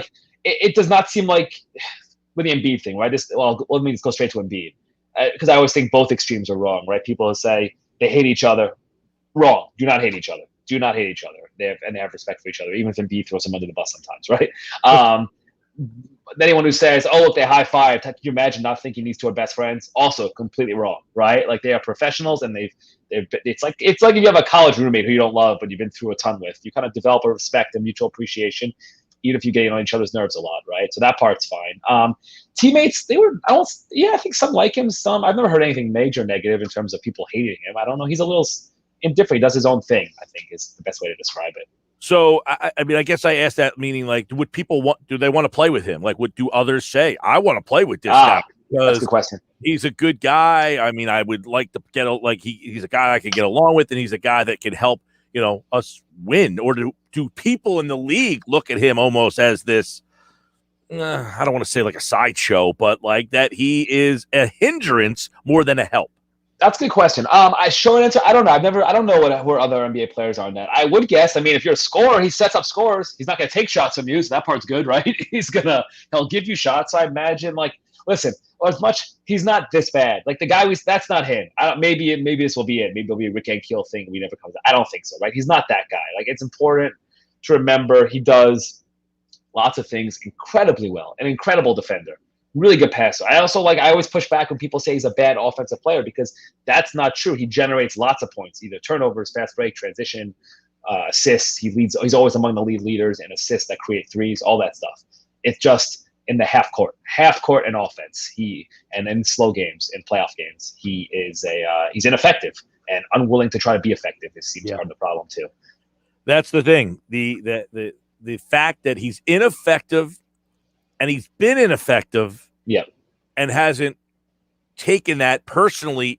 The previous times he's been ineffective, that's the concern. So I'll leave you with this, and I think everybody out there should go check out this Fox Sports piece on Ben Simmons from Yaron Weitzman. And his book is called Tanking to the Top, the Sixers and the Most Odious Process in the History of Professional Sports. Gotta change the title now. Tanking to lots of second-round exits. How's that? Are the Philadelphia 76ers at the point where they are truly considering breaking this duo up that they tanked for? No one's told me this. I have no idea, but I have to. Yeah, I'll say that. Considering 100%. Like, yeah, I'd be surprised if he's on the roster next year. That's me just completely guessing, right? Mm-hmm. But yeah, they're definitely considering it. We know Daryl Morey is not someone who just sits back. Though he did this year, which is a little weird. We can talk, it's a separate thing, which I think was a mistake by him. It was almost like this year they came off that 6th seed. He kind of like trimmed the financial fat. Yep. And this team, I think, surprised maybe them by getting the number 1 seed. And now I think he's going to go from fixing the financial problem to now maybe fixing the roster. I would imagine we see him more aggressive. I would have traded for Lowry at the offseason because the opportunity was here. And deadline, the opportunity was here. But yeah, I would agree with you. I think a year of evaluation, a year of all this. Okay, now let's get our hands in there is what I expect. So yeah, I think I'll leave this. The one problem is it's going to be hard. It's hard with Simmons is that, one, you got to trade him to a team that can send you back guys who can help you now and fit with Embiid's skill set, meaning you need perimeter-oriented players who are ready to play on a win-now team. And you have to trade Simmons to a team that can absorb him structurally. We know his limitations make it hard in terms of fit. So that's going to make it hard. Yaron Weitzman, I appreciate it, man. The book is fantastic. I think everybody should go take a stroll of the book and down memory lane of the process. Everyone's waiting for the 30 for 30 on that. Are you working on that? Listen, ESPN, call me up. You guys, ESPN, call me. I will be very cheap. I promise. Just give it. All right. Check out his piece on Ben Simmons. It's over at foxsports.com. You're on Weitzman here on the Sports Bash. All right, man. Thanks so much. Thanks. All right. We will catch up with him in 1 year from now when we do this all again, when they get counted out of the playoffs in the second round. All right. There we go. Yaron did a great job on that story. I encourage you guys to go read it. It's a Pete Thompson long form. And there he is, the PT. He is coming up next for a Tuesday with Thompson here on the Sports Bash.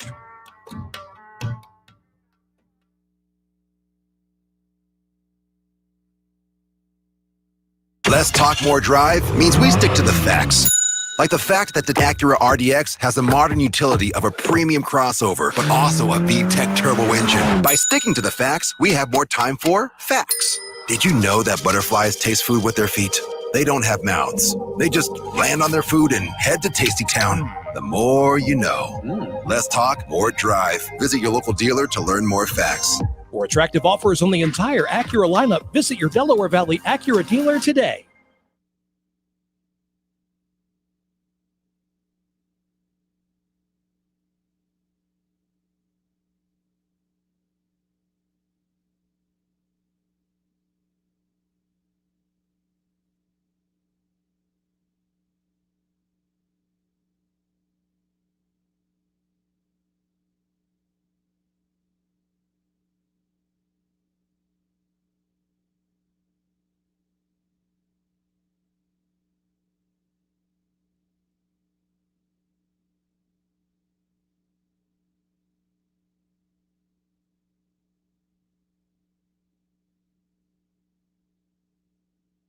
Do you suffer from lower back pain, knee pain, foot pain, or fallen arches? Do you? If yes, just stop and write this magic word, G-Defy, G-D-E-F-Y. What is G-Defy? G-Defy is the footwear designed by Gravity Defier Medical Technology with the worldwide patented VersoShock sole. Their shoes are clinically shown to relieve pain by a double-blind clinical study conducted by Olive View UCLA Medical Center. You can try a pair for 30 days with free corrective fit orthotic inserts. If you're not satisfied, just return the shoes for a full refund and keep the free orthotics as a gift. Put an end to suffering. Save $20 and get free shipping from Gravity Defier when you go to gdefy.com/radio and use code RADIO. That's gdefy.com/radio, code RADIO. You have nothing to lose but your pain.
Designer face masks, DIY haircuts.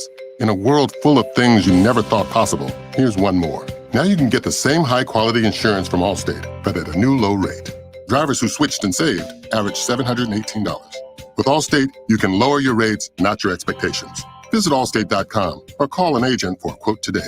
Reported average annual savings from switching auto by new customers surveyed who saved with Allstate in 2019. In most states, prices vary based on how you buy. Not available in every state. Subject to terms, conditions, and availability. Allstate Fire and Casualty Insurance Company and affiliates, Northbrook, Illinois.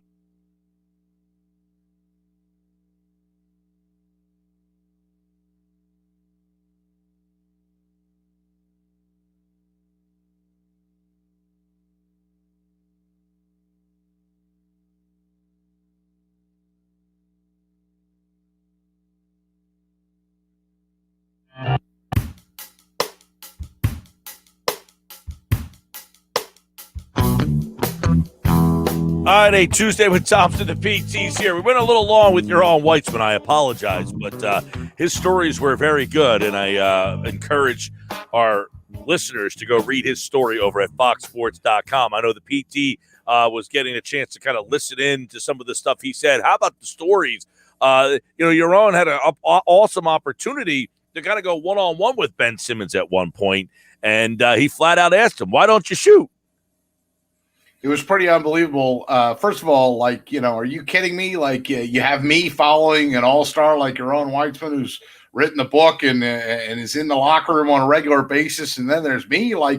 This is like Live Aid 85. He just blew the doors off the thing, and okay, who's up next? Oh, here's Thompson. I mean, thanks, buddy. Thanks for putting me behind your best guest of the day. Originally, he was supposed to be at 440, so I guess you still would have been following him, but he said he had to move, so that's why we had to do that. But I read the article. I read it, dude. I fast read, right? I mean, and I read it, and then as he was answering things like, I think I referenced this in the article, I'm going back through and thinking oh, yeah, I do remember watching that documentary. Oh, wow, he did get a chance to, corner him and basically challenge him, which now in COVID, everything's done over Zoom. You don't have a chance, but he had the chance to flat out ask him, why don't you shoot? And Simmons, as is his wont, dug his heels in and said, well, we're better when I don't shoot. My ass. No. Like, come on, man. Like, well, he has always kind of used that as other people, I'm not a shooter, they're shooters. Other people are more apt to do it. So my job will be to set those people up so that we have better shooters shooting better shots that are set up by me, getting them in better spots. It's flawed thinking when you come to the playoffs, and we saw it play out. I mean, and that's like the ultimate, sin, if you will. And that's why I think that, and understandably so, that Sixers followers and Sixers fans and national people. I mean, when you have Shaq saying, I would have punched him in the mouth, like I would have knocked that guy out, like, Charles Barkley, it's not working. Magic Johnson, I think he needs another change of place or change of face or change of something. I mean, these are national people. Stephen A., get him out of there, right? I mean, these are national people all saying that it's broken. And even the Sixers almost, when the wound was still fresh, kind of almost were like, even Doc was like, geez, I don't know how to answer that question. And then a day later, after the advisor said, I'll kind of, oh, yeah, absolutely. I think he's salvageable. Oh, yeah, Daryl Morey today. Oh, he's an all-star. I mean, what do they got to say? You got a piece of junk right now that's broken. So where are you? Where are you at this point? I think he's broken. And first of all, as Yaron was talking about, like, he had the shooting coach and he was working with the guy and his free throws improved. And then all of a sudden he said, well, I'm just going to go with this guy and sort of win his own way. Does that remind you of a certain signal caller that said, oh, don't worry about your coaching. I'm going to go with this Nadu character. He's going to coach me out in California. I'm not going to take your coaching. And that was like the beginning of Carson Wentz's divergent path of I can do it on my own. And he really couldn't, right? I mean, where do I stand about Simmons right now? I think that he has to go, but I don't think you're going to get what he's worth. And that sucks, so much so that, I mean, I've tried to like sit and look through and I'm not, listen, I love to do a show with Billy every Sunday. I'm not Billy, right? I'm not sniffing the airplane glue. We're not going to get Bradley Beal. I don't even think you're going to get CJ McCollum, but I was kind of seeing and envisioning a possibility to get like a Zach LaVine from Chicago. I don't think that's going to happen either. Who are you going to fleece out there when there's other general managers that watch what Ben Simmons did? Who are you going to get to take that guy? Do I say that he is talent? Yeah, obviously he is talent, but you're not going to come out on the winning end, the quote unquote winning end of any trade that you make. Plus with numbers having to match up, you're going to have to give up more than you probably want to give up. And I understand the people that criticize and say like, oh, I mean, you guys sit here and think Matisse Thybulle is some unbelievable guy or Tyrese Maxey, they're young in their careers, but isn't that always the Philly way? You give up something when they're young and then you watch them go kick your ass somewhere else. I mean, I don't want to see that again. That's the tough part. Here's the problem I have, and I'm no Ben Simmons hater. You know that. I mean, I appreciate what he does, and I totally. Some would argue you were his biggest cheerleader. I get it. I understand, and it's not like he's not my favorite player in the league. I just understand that he's not a scorer. I'm okay with that. I don't think to be a great player you have to be a great scorer, but I do think you have to be a great worker, and that is where I'm starting to question him. Does he want to be great? I don't. In my heart of hearts, I don't think Ben Simmons has it in him to want to be great. I think he's happy and content with where he is. He thinks that's fine. I'm a 3-time All-Star. I'm 3rd-team All-NBA. I'm the number 2 defender in all of basketball, although he probably thinks he's number 1. And look how defensive he got post-game. You watched his post-game, right? Look how defensive he got when he was questioned on certain things, and he turned to the PR guy and say, well, how many points did Trae Young have, right? Yep. How many assists did I have? Like, oh, that's such an armor, like, defense mechanism of dude, you passed up a wide open dunk. You can lay out any stat you want, and it doesn't mean blue over the fact that you passed up a wide open dunk. That is the unforgivable sin. Here's the problem. Like that, you're right. But I will say this. The version of Ben that we got in these playoffs, specifically later on in the as it went on, was not the version of Ben. I said, even the people who don't like him and don't appreciate what he does, can't sit here and say, I told you so, because this is who he is. The guy that was playing in these playoffs was not the normal version that you typically get.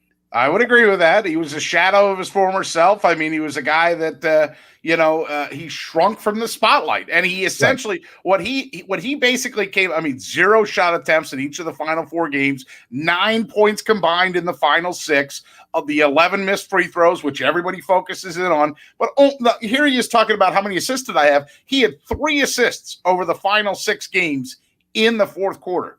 Like, come on, man. Like, the fourth quarter is your money time. The fourth quarter is why you're getting paid $30.5 million, and you shouldn't even be getting $500,000 for the effort that you gave.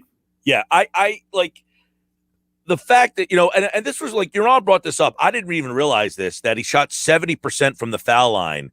Back in the day.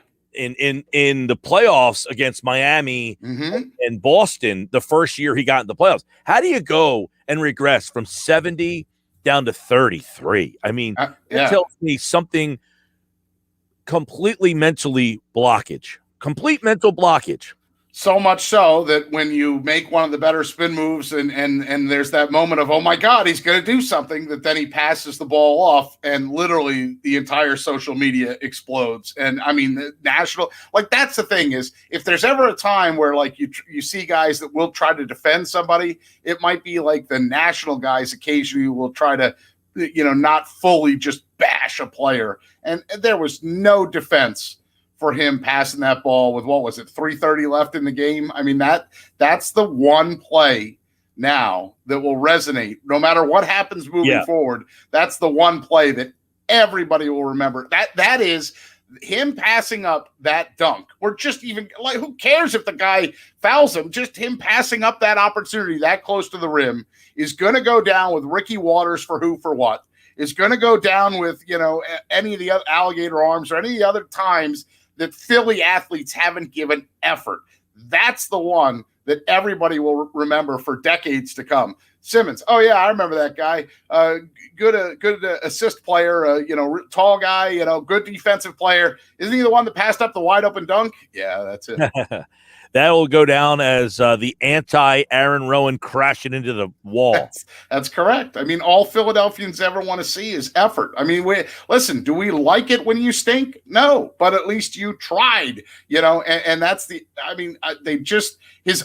you didn't even see, like, Doc Rivers was trying to defend him. Even Joel was trying to defend him as the playoffs went on and people kept hammering away with free throw questions and things like that. Everybody was trying to defend him. And when that game got done, or if you saw Joel's body language, I know there was an alternative camera view on social media of like what Joel's reaction was to Ben passing that up. It was almost like, what the heck are you doing? He could not believe what he just witnessed there. So at this point, do they have to move on from him? I think they do. And sadly, I think they do, but everybody else knows that. So they're not going to get equal value. They're not even come close. And yet they still have to find the best deal that they can find out there. Is there a team out there, Peter, that understands like what his strengths and weaknesses are and wants to take that on? Like, do they look at those last 3 games and say, whoa, or do they understand the body of work? Hey, they look at the resume, 3-time All-Star, defensive player, blah, blah, blah, blah, blah. That whole triple-double is the one I keep going back to. And that's the one that I think most people have the issue with. I mean, you're essentially talking about a player that can usually average or come damn close every single night to a triple-double. And yet, how do you do that when one of the key components is scoring the basketball? Stats can be misleading. Everybody knows that stats can be misleading. And I think, one person's trash is another person's treasure. There's somebody out there that for the right price would be like, hey, if this is all I have to give up and we didn't really like this guy anyway, all right, we'll throw him in and we can get one over on the Sixers.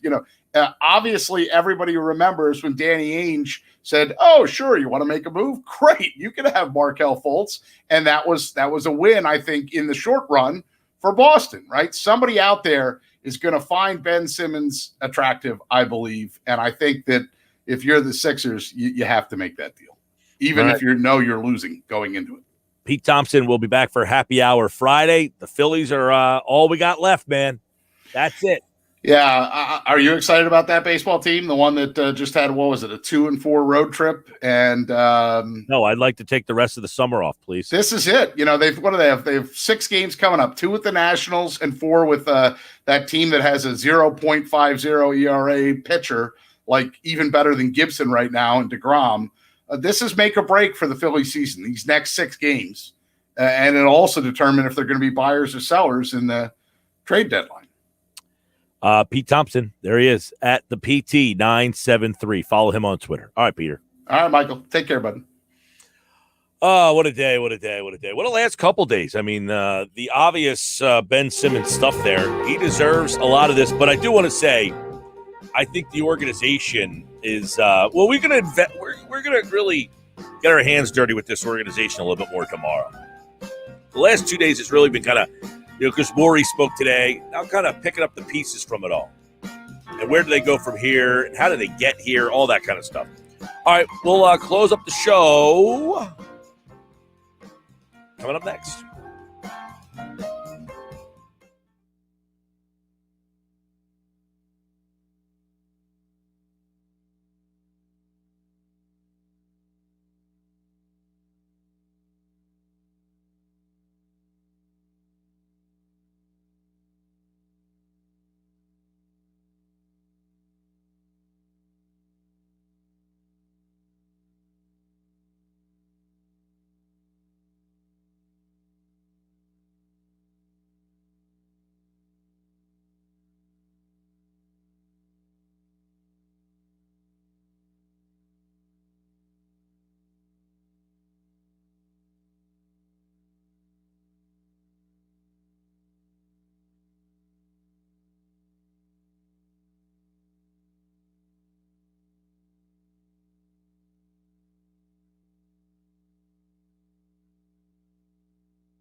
Let's finish up this day and see what we got. Good guest today. Yaron Weitzman was great earlier this hour. Obviously, Michael Kaskey-Blomain. We did a lot today, and we will finish out strong, I promise. Josh Henning is my producer. He's got game night tonight. It's Paul Hudrick tonight here on the show at 6:20 on game night.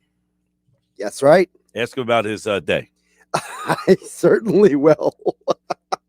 Tune in at 6:20 to find out about Paul Hudrick's day and why you should care. All right. So there was so much to kind of dissect on today. I thought Yaron Weitzman was great. And one of the things that he meant, that whole thing, by the way, if you read the article that he wrote, the whole back and forth, when he says, I approached Simmons and asked if I could ask him a few questions. Simmons says, what about? Yaron says, shooting. Are they good questions? Yaron says, I think so.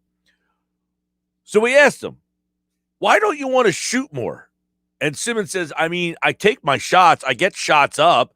I think it's just finding a balance of when to shoot and when to take certain shots. And then Yaron says, but when you hear people say that for court spacing with Joel, just being willing to take a corner three, Simmons cut me off. And he said, our offense isn't designed for that. There's things I need to work on, which I'm going to do. But I think the way I play, my style, I'm able to create things. I'm a creative player. I make things happen, which 90% of the league can't do.